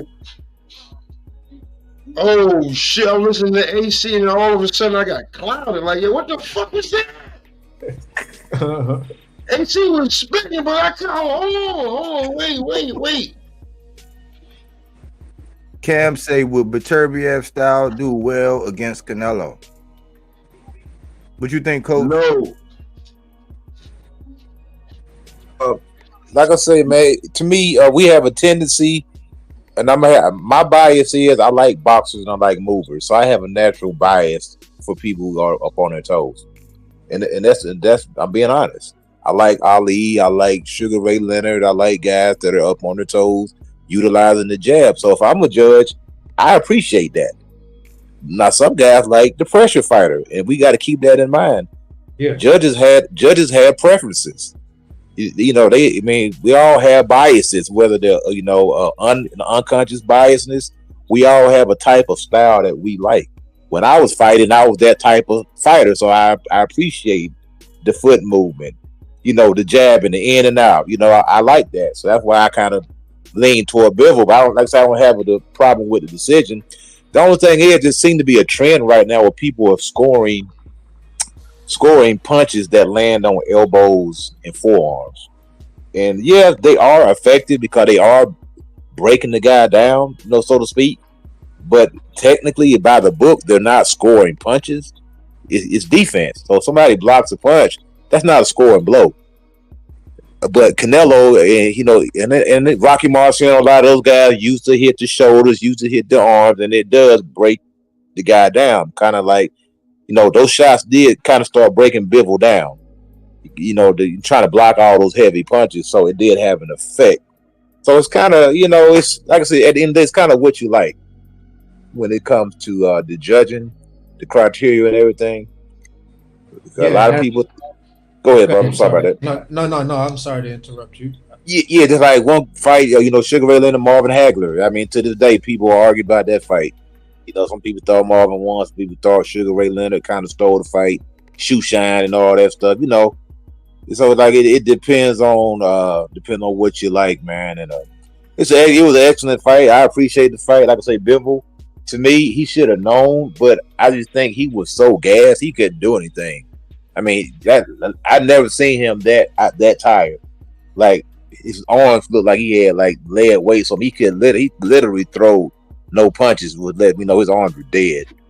And I think it came from, to me, I think he had a lot of nervous. He had some nervous energy in the first few rounds till he settled in, because he was real active, man. Bang, bang, bang, bang, bang, bang, bang, bang, bang, just really letting those hands go, fast combinations. I think it cost him at the end because he was sitting down on his punches a lot. He was real active, using a lot of foot movement. I think he moved too much because there were times in that fight where both guys were kind of sucking wind. Like even Artur, he was over there huffing and puffing. So they kind of both took breaks. So I think he's gonna be a different fight. It's gonna be a good. I think we might be on our way to a trilogy, man. If you ask me, it's gonna be a good fight. Yeah, I would say I would piggyback off of what you just said with this. When you look at what Bivol did, you feel what I'm saying? Do you think, and I'm just asking everybody on the panel this, do you think that he kind of tried to replay what he did with Canelo, both of them having a walking forward style, press you, constant pressure, and he just tried to throw those combinations because he was aware of the power and aware that both him and both Beterbiev and Canelo kind of fight in a similar way where they come forward, although I think Beterbiev is the better boxer. You feel what I'm saying? And that's something that's highly underrated with Beterbiev, is his actual ability to box. So I think where you were saying he may have gassed himself out because he took all those from your perspective, he took all of those early rounds and shit like that, and his fighting style where he's constantly on his toes and extending a lot of energy, trying to defend off a guy and mentally looking at the same person that you can't back up. I think that's the type of thing that ultimately made him back up, made him wear himself out, because he's like, I got to figure out what to do to make this guy step backwards. I got to put him on the back foot. I'm outboxing him, but I'm doing all the heavy lifting and trying to do this. I think it was mental pressure. I think a lot of the fatigue was mental pressure, because when you got somebody that's not stopping coming, that's a lot of mental pressure, because you miss a step today, you're gonna be frying fish tomorrow. And that's the point I was. But I think Bivol, I think one of the adjustments he's gonna have to make is like, he might not have to be so antsy, but he also gonna have to go to that body, man. If he wanna slow him down, he's gonna have to figure out a way to go upstairs and downstairs, like just as much. I mean, they both was tired. They say 31 shots. They both landed 31 to the body. But I think he gotta, like, with somebody like that that's putting all that pressure on, you gotta go to his body, man. But that's what Yardy did to him, and it had people like, yo, Yardy doing this thing because Yardy went to the body early, first round. I'm throwing a jab up top, and I'm following it up with a body shot. But So Yardy was trying to take a lot of that steam off of his power by going to his body. You feel what I'm saying? Yo, real quick, right? That's what I was talking about. Like Coach Eddie, I don't know where you're gonna be at, but your body, you know, like when you can do the dual stream. Mm-hmm. That shit don't bother me if you want to do that, bro. Because this one gonna be different. I was getting the info. Okay. More than likely Thursday or Friday, we're gonna be getting brand new prospect. We're gonna interview. This guy is an 11-time provincial champion, 6-time national champion. Amateur record is 67-0. He has the second fastest knockout in amateur boxing history. His pro record 2-0. And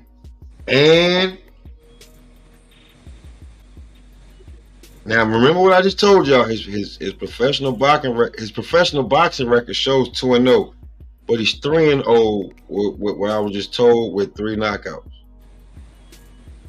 Wow. And if you want to try and see who it is, he signed to TMT. What weight class is he in? That's who we're gonna be interviewing. We trying to line up. That's who I was on the phone with, trying to line something up. We can try to do that on between Thursday and Friday. What weight class? Nope. No, come on, brother, give us something, man. No, I get what you mean. Give you something? I just gave you. What else want me to give you? I'm trying to figure out you a big guy, heavyweight, middleweight, small guy. I'm trying to figure something out, man. He signed to TMT. That's number one. I hope he's a heavyweight, man. We need a heavyweight bad, bro. He signed to TMT. He's a 6-time national champion. He's 67-0 as an amateur. Second fastest knockout in amateur boxing history. I'm going to Google this guy. 3-0 with 3 KOs as a pro. Yeah, that's gonna be a good one. I'm gonna do some research, see if I can dig it up, so I can find out. Oh, look, some other. He's a junior. Well, since you was thinking heavyweight, right? Man, I hope he's heavyweight, man. We need one bad over here in America, man. We need one. I'm sorry, I don't want to hurt the feelings, bro. Oh man. He was a junior middleweight world Muay Thai champion. Okay. So, just to let you know, if you want to look him up, you know what I'm saying? We ain't gonna say his name because, I mean, we can if you find it, and then maybe I'll confirm it or not. But that's who we trying to lock in for this week. Yeah. Because Body, you know how we be talking, man. Me, you, AC. That's how we be talking, so I'm trying to lock that in. Somebody just told me so I'm like, yeah, I want to lock that one in right there. Yeah, I look forward to it. We're gonna have a good session, man. Our little sit down, they be like sit down. We don't be trying to trap these guys. We be trying to get to know them and let fans get to know them and see some of their personality and pick their brain on shit. We don't be trying to trap them and shit. So it's always gonna be a classic. So yeah, keep me posted on that, man, and I'll double. I'm gonna just tell you this. Right? If you do your research, he done sparred the likes of Jerron Boots Ennis, and he sparred the likes of definitely Carmel Moulton. So I just want you to. That's what we're gonna be. That's what's coming up this week. Just putting in work behind the scene. Cool. That's what's up. That's what's up. Well, shoot, yeah, we'll wrap it up, man. Everybody, I'll close it out after everybody go, man. But go ahead and leave if you haven't, man. Put your link in the chat for anybody listening. Pop, Coach Eddie, you got a channel? Nah, bro, I don't have no channel, man. I just be popping in and out, man. I don't really. I appreciate you coming on board, but go ahead and I guess let's put something on the boxing, the minds of the boxing people out here that's listening, man. Before we wrap it up. Hey, Coach Eddie, please, I want you to please pull up. I want you to please pull up either Thursday or Friday. What's your channel, brother? So I can make sure I'm subscribed to it, man. I'm gonna drop it in the chat, but it's definitely gonna be like I want Body to we be able to co-do this because you know what I'm saying. That's how we doing it. Okay, for sure. Yeah. I'm gonna drop it in the chat, definitely.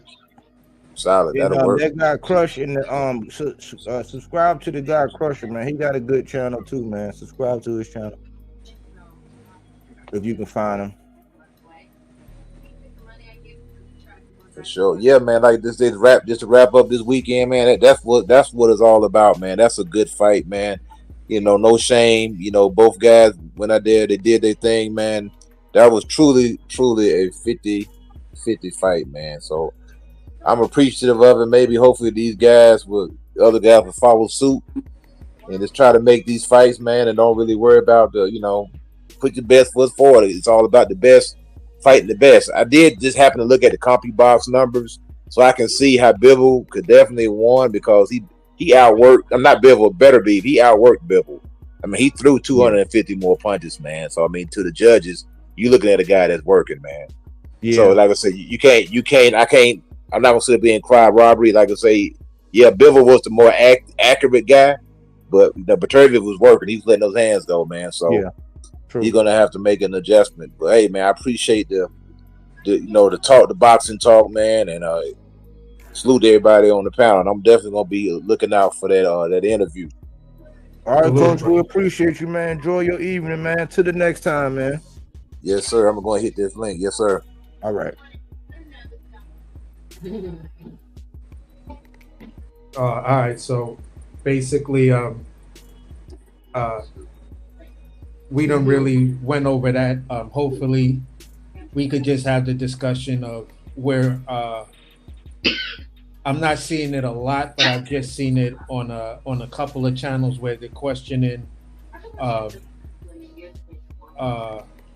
am I Ben Whitaker's? They're saying did Ben Whitaker quit against the guy he fought, or did the guy expose him? Blah, blah. I'd like to cook on that one day. Just spend a little bit of time and just chop that up with y'all because I don't think we really covered that. But something to talk about. Outside of that, man, great show, bro. Great talking to you guys again, man. And I hope you land that interview, bro, because I'm excited to see who it's gonna be. You feel what I'm saying? So. No, that's definitely, bro. We trying to land that one. Like that came out of the blue, bro. Like we was just sitting here on Bodyworks Live, and I got the call. And somebody was like, "Yo, somebody want to do the interview. He want them on. He don't want them on big platforms. He want them on small platforms first. He want to do the groundwork. Basically, he want to do the body work first. Yeah, on the small platforms and feel comfortable. So I sent him I told the guy to hit me. I said, "Yo, send him this so he can see how comfortable he is. Like you got Blair up here. Like Blair got 20 fights. Blair got 20 fights, bro. Like if he comfortable up here with a guy that got with two guys that got less than 2,000 goddamn subscribers, you feel me? Yeah. We feel comfortable over here, and then you watch more other platforms. It's not the same. How is that possible? Yeah. Yeah. You know what I'm saying? That's because we not injecting steroids into our shit. You know what I'm saying? If we injected steroids into our shit, there's no telling where this shit would go. You know what I'm saying? Yeah, but everybody have a conversation behind the scenes because they have crippled the game. They have crippled the game. I've been doing some research. They have crippled the game. And just being viral and doing great work, that's great. But if you don't give these some bitches a few coins, they will hide you on the algorithm. Yeah, here's the funny part. Y'all y'all setting up, you know, our stream free conversation. You feel what I'm saying? For real. No, I mean, no. Not even our stream, bro. Like, I'd rather have the shit that when niggas be stealing the shit from the chicken, from the roosters and piss. The rooster piss. You know what I'm saying? Yeah, bro. To put us on the algorithm, because niggas is hiding the algorithm on great work. Yeah, so it's funny because y'all coming in on weight. You feel what I'm saying? No IVs. No IVs, no masking agents, and 100% I screen free. So it is what it is, bro. It is what it is. That's what it is, man. Like, but yeah, just to, put it out there. I'm just telling y'all, because if somebody gets an interview with him, I'm gonna tell y'all, I know there was no other way they stole it there from here, because I was talking to dude. He hit me. You know what I'm saying? And he just threw me a bone. So if somebody else still try to steal it, like earlier today, I got a text message from somebody and they was like, yo, look at this shit. Word. So try and top this one. Yeah, man. It's mean out here in these YouTube streets, man. It's mean, but try and top this one. Because this one that we gonna get, that I want to make sure that it's streamed on your platform and my platform, and we get them perfectly. He from the money team. Just as long as once it's confirmed, you let me know who it is, so the thumbnail and all that be popping. You know what I'm saying? So the advertisement be right. You know what I'm saying? The click. Definitely, the reason why, even if it don't pop off, I'm gonna hit you early, just because we gotta be prepared. Yeah, it's gotta be that. Okay. Well, yeah, man. Positive vibes for that, man. I got my fingers crossed on that. That's good stuff, man. Yeah, for sure. For sure. Like right now, I just text you homie's name, who it is. I just text you his name, bud, so you can start, you know what I'm saying, doing the same thing I'm doing. Oh yeah? Oh yeah. Yeah. His dad wants him on smaller platforms, is what I was told by my guy, that another one of my guys said that guy. I'm gonna leave it at that. It's going digital. That's what we're gonna do. Yeah, I'm gonna do. I got. Okay. That's what's up, man. Shit, you know what I'm saying? Like this is why it's so crucial, because it's me, you, and AC right here, right? And we always on. It's crucial on how we get this one, because he ain't got more than a handful of fights.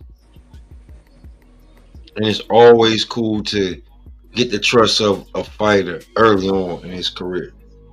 And that's what we about to do. That's what I'm trying to do with this one. And I'm going to try to get Armand Richards up on it again, because I ain't had him on in a few years.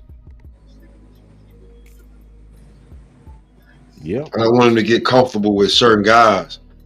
You know what I'm saying? Because, boxers are very sensitive. Certain guys want to take advantage of certain boxes and take what they said and run with it and shit like that. That's why I just like the way that we do the shit. I feel like the fighter will feel secure. Yeah, definitely, man. We gonna make them feel. Yeah, that's gonna be good, man. Yeah, I'm excited about that, man. Good work, man. Keep doing that work, man. Keep doing that work behind the scenes. It's gonna pay off, brother. That's just us. That's us doing the work. Like I can't sit here and act like it's been me all alone by myself. AC pulling up, body you doing crazy work and checking niggas' temperatures. Like it is what it is. Like I don't care if motherfuckers don't like it. I really don't. I don't. It is what it is, bro. Like if you don't check a motherfucking temperature, then you don't know where he at. Yeah, for And sure. then and then AC sitting out here and like AC. Let me sit here and just tell you what I know you be doing, right? Because we older. You be sitting out here lingering, letting niggas like you be like, oh, AC don't know what he talking about. And then just as soon as they say something dumb, you pull that Joe Budden shit. You fell for the bait, dummy. Uh-huh.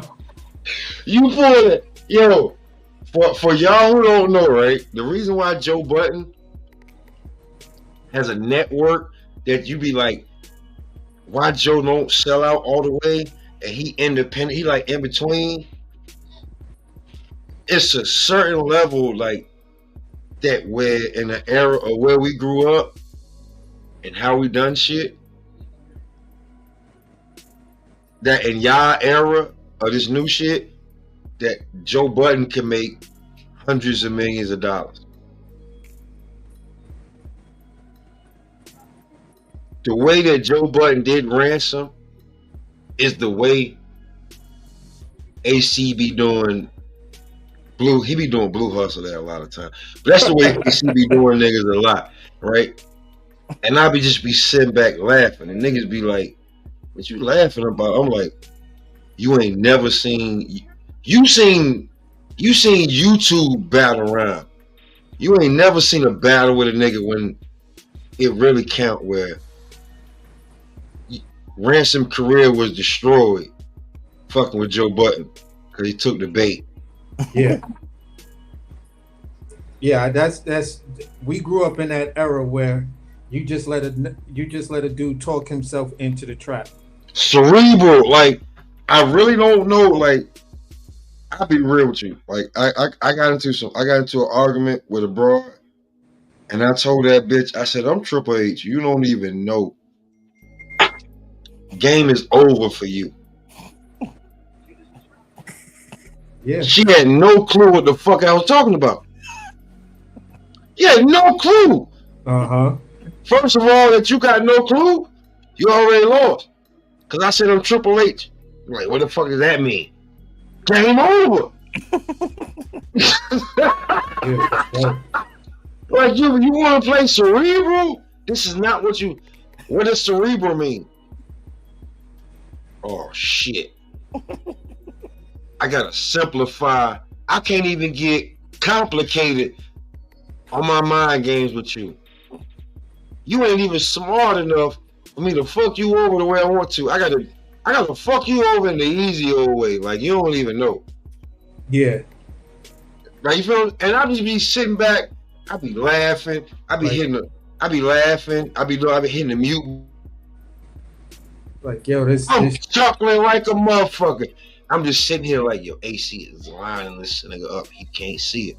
Certain niggas can see it, but I be like, really? I swear to God, I don't know if you watching. I send him the link. I be like, Blue don't even be linked. I be like, Blue don't even be seeing the shit that he walked right into. Mm-hmm. Blue don't even see the shit he walked right. He tiptoe right into that shit. Cause we grew up like if you hear from New York or just the East Coast, I don't know if it's a West Coast thing, but I know it's an I-95 thing, bro. I think it's an East Coast thing. It's an I-95 thing. It's I-95. Yo, we grew up verbal sparring from the minute dudes could just go and chill over one of their friends' house. We would argue over comic books. Who was this? Then it was rappers. Then it was cars. Then it was you gotta think about it. I broke it down. The biggest name in the drug dealers. It's an I-95 thing because like from the top of Cali to the bottom of Cali, that's maybe Massachusetts, Connecticut, to Georgia. Yeah. It's an I-95 thing. But California is all one state. The coverage of California is Georgia, South Carolina, North Carolina, which is one thing, but two different things. The DMV, the tri-state area. Now, from the tri-state area, you go into New York, the 5 boroughs, that's 5 different goddamn states. So we're looking at about 15 states in the same trajectory. And when it's an I-95 thing, it's the same thing, it's just different. Yeah. The journey is different. But it's still journey, nigga. You better get used to it. And I'm gonna just tell you this. Because I live in New York, I live in North Carolina, and I got family in Virginia, I got family in Maryland, I got family in Delaware. Let me tell you this. The Maryland niggas is different. I'm just leaving it at that. Yeah, DMX said I'd rather be eating off a plate with all the Baltimore and Philly niggas. The Maryland niggas is different. But that's why I be trying to tell people, like, sometimes that's why I be getting a little upset, because they play. It's just that, like you said, I don't think people might have caught that. But what he basically saying is, like, in Cali, it's that whole coast from up there all the way down there. They saying Cali and they all united. Over here, it's the same shit, except for all these little lines, and they draw these imaginary lines, and they say that this is Maryland and this is New York and this is Philly. But that's why I be taking all that shit personal when they play us against each other. And it's like, hold on, fool. We all this is like how Cali is. This is how we need to be over here. You know what I'm saying? That's basically what he's saying. Yeah, that's what I'm saying, but it's just different. Like, but East Coast is a battle. It's different. It's a I don't say upper class, but it's like a faster pace, and then it's a I ain't gonna say lower, but it's like a faster pace. Then it's like mid. Then it's like a lower faster. Then it's a mid. Then it's a slower pace, and all in that and all of that, it's all mixed because niggas have moved it all up and down I-95, I-80, and I-85. Yeah. But you got it is different, but it's the same, but it's different. But it's the same, but it's different because you got to remember, at least twice a year, it speeds up all to the same speed because a lot of New York niggas head down south. Christmas, head down south. Easter vacation, Christmas. They got family down there. They grandma down there. They auntie down there. The auntie that fed them or did this. Like, yo, nah, nigga. Now she got, I'm getting the bag, nigga. I can at least go see TT. I can at least go see Mima. That same TT is the one that's talking, oh, when you turn 17, I'll get you a car, because she just got the bag either from her ex-husband or a lot of Facts of life. Facts of life. What I'm saying? So you go down there, you spend your time with your cousins, you spend the whole summer there. She wants you to mow the grass, you mow the grass. And listen, AC, what you down there doing in the middle of nowhere? Shooting guns. Exactly. All types of shit in the wood. Like, nigga, y'all niggas is shooting and nobody pulling up. Yeah. What you mean? What's the pull up? We used to have crab apple fights, man. You know? Yeah, we used to have shits up here too in Long Island, bro. Bro, my wife just looked at me like I was crazy. Like, what the fuck am I talking about? How many crab apples crab apple trees are in Long Island? That's the fucking king of crab apple trees up here. Them shits, boy.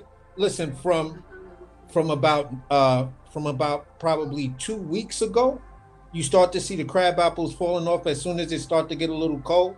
You see them shits falling all over the ground and shit like that. All throughout Westbury, there used to be a bunch of crab apple trees in Westbury off of Brush Hollow Road. When we walk up and down Brush Hollow Road to go to Wendy's or ride our bikes, you know somebody gonna stop their bike and get a mushy one that's mushy on one side, hard on the other, right up right next to you, and just mock you with it. Bro, we from a different era when the land was different. Them motherfuckers hurt, boy. Oh, We from an era when the land was different, bro. Like, I used to ask my cousins, I used to be like, yo, where y'all niggas get all that weed from?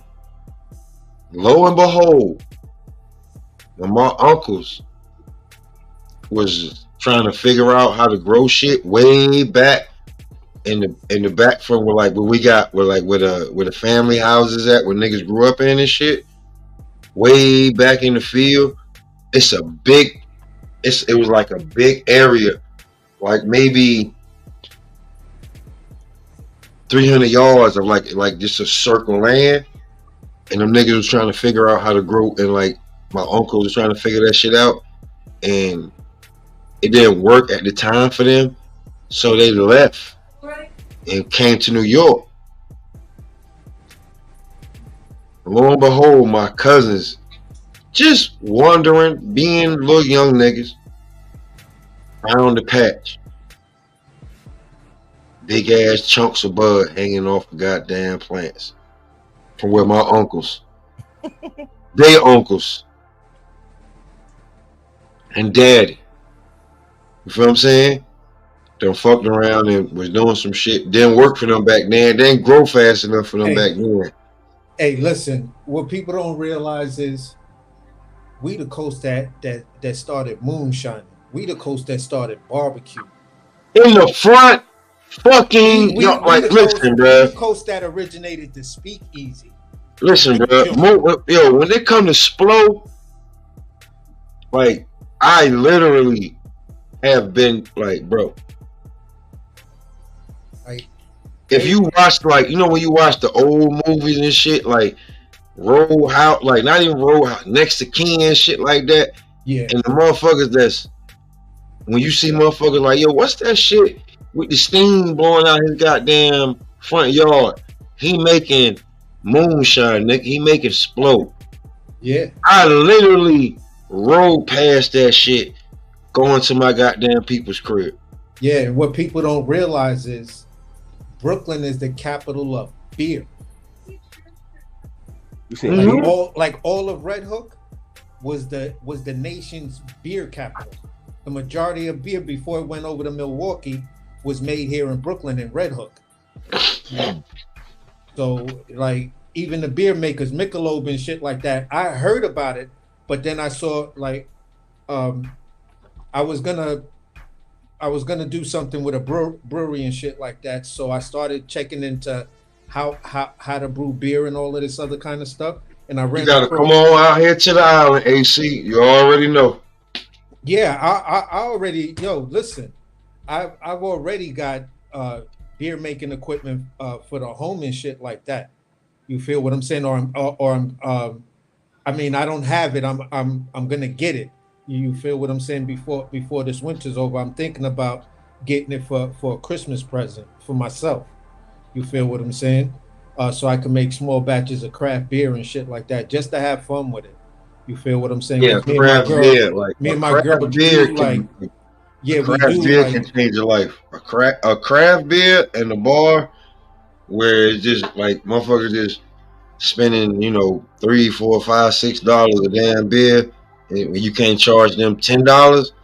A craft beer when they can hit the you get $15 for damn near for a craft beer here in New York, especially in Bushwick. In Bushwick, all of those breweries you get busy with a craft beer.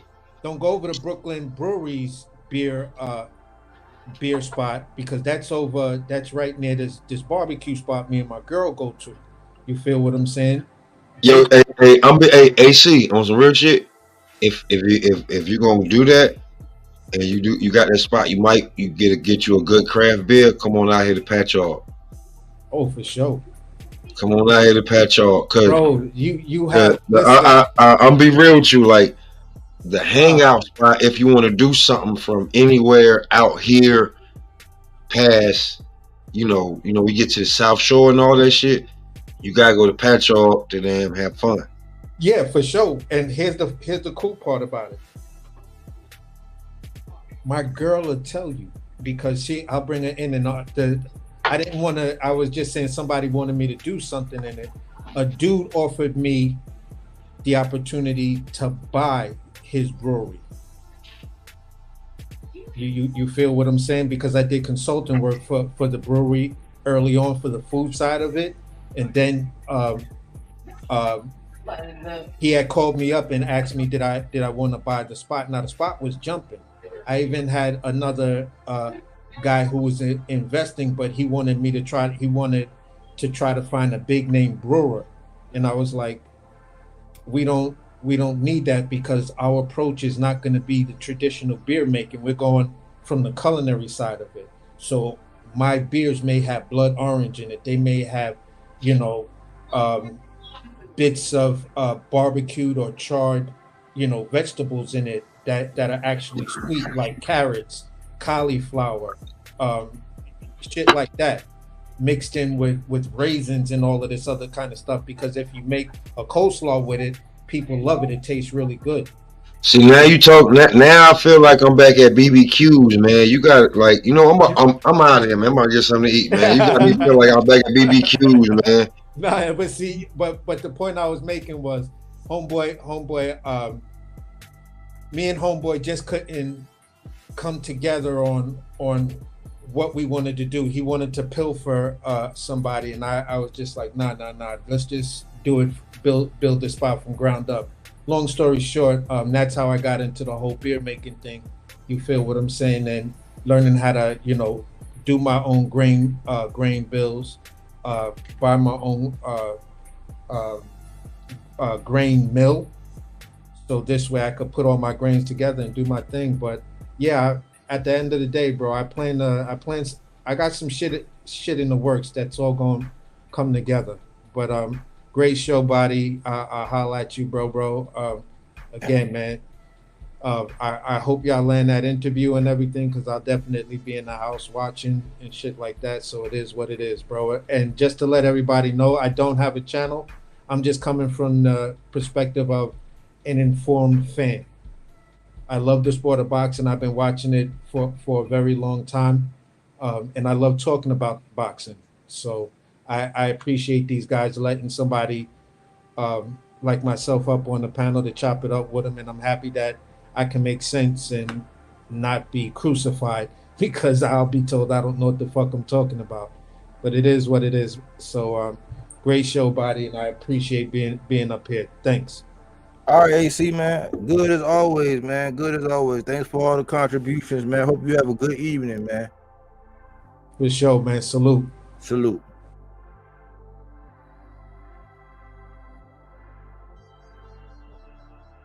Well, there you have it, man. I'm a little ambitious, man. I'm trying to grind out till I can get enough land and have a vineyard. I looked at it a long time ago, and from a vineyard you can do so much. And they say, man, hey, dream big or go home. So I would love to have a vineyard to where you can come, you can do a wine tasting, have events. Somebody can get on the mic, do a little spoken word, have some good food, and maybe be up in the cabin with your lady, man. Do a little hiking, pick your own fruits and veggies, cook your own food, But I dream big, man. I'm a dreamer, man.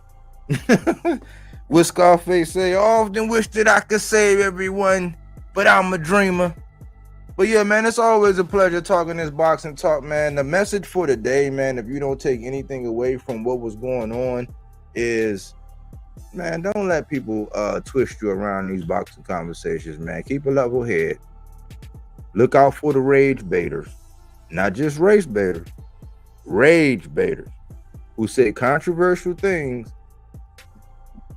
just to get your jockstrap all in a bunch, man. We witnessed history. Neither man have anything to shake. They don't have anything to hold their head down about, man. It was a classic. It's probably going to be a trilogy, like Coach Eddie said, man. And like I said, man, look out for good interviews, man. We had a good one that's been chopped up in pieces with Blair, man, where we got to see his personality. Again, I talked to Anthony Sims via Messenger on Instagram, and he said he's still gonna come on one of these days. I just haven't pressed him. You know what I'm saying? When the time is right, he'll be on. And look for these guys to come and start having these sit downs, man, and where we can get to know these guys. We can figure out ways to support the sport other than arguing and debating with each other and tearing each other down, because at the end of the day, it don't equate to the big fights. And even when we do get the big fights, we don't appreciate them. We spend a bunch of time arguing and bickering about nothing. That's just me, you know what I'm saying? But I appreciate everybody who was in the building, from Cam to Coach Eddie to Crush came through, Pop, AC, his twin Sergio Ramirez. Who else was in here?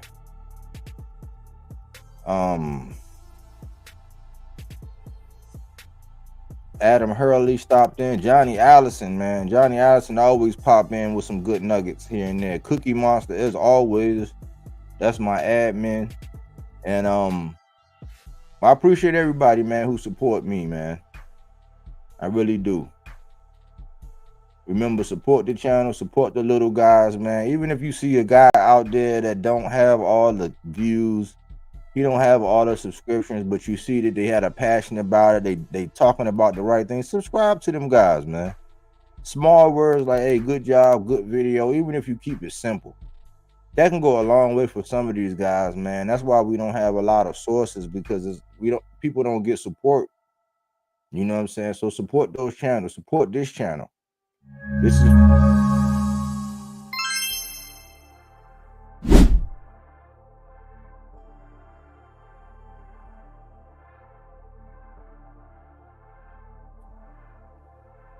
so you know how we do here, man.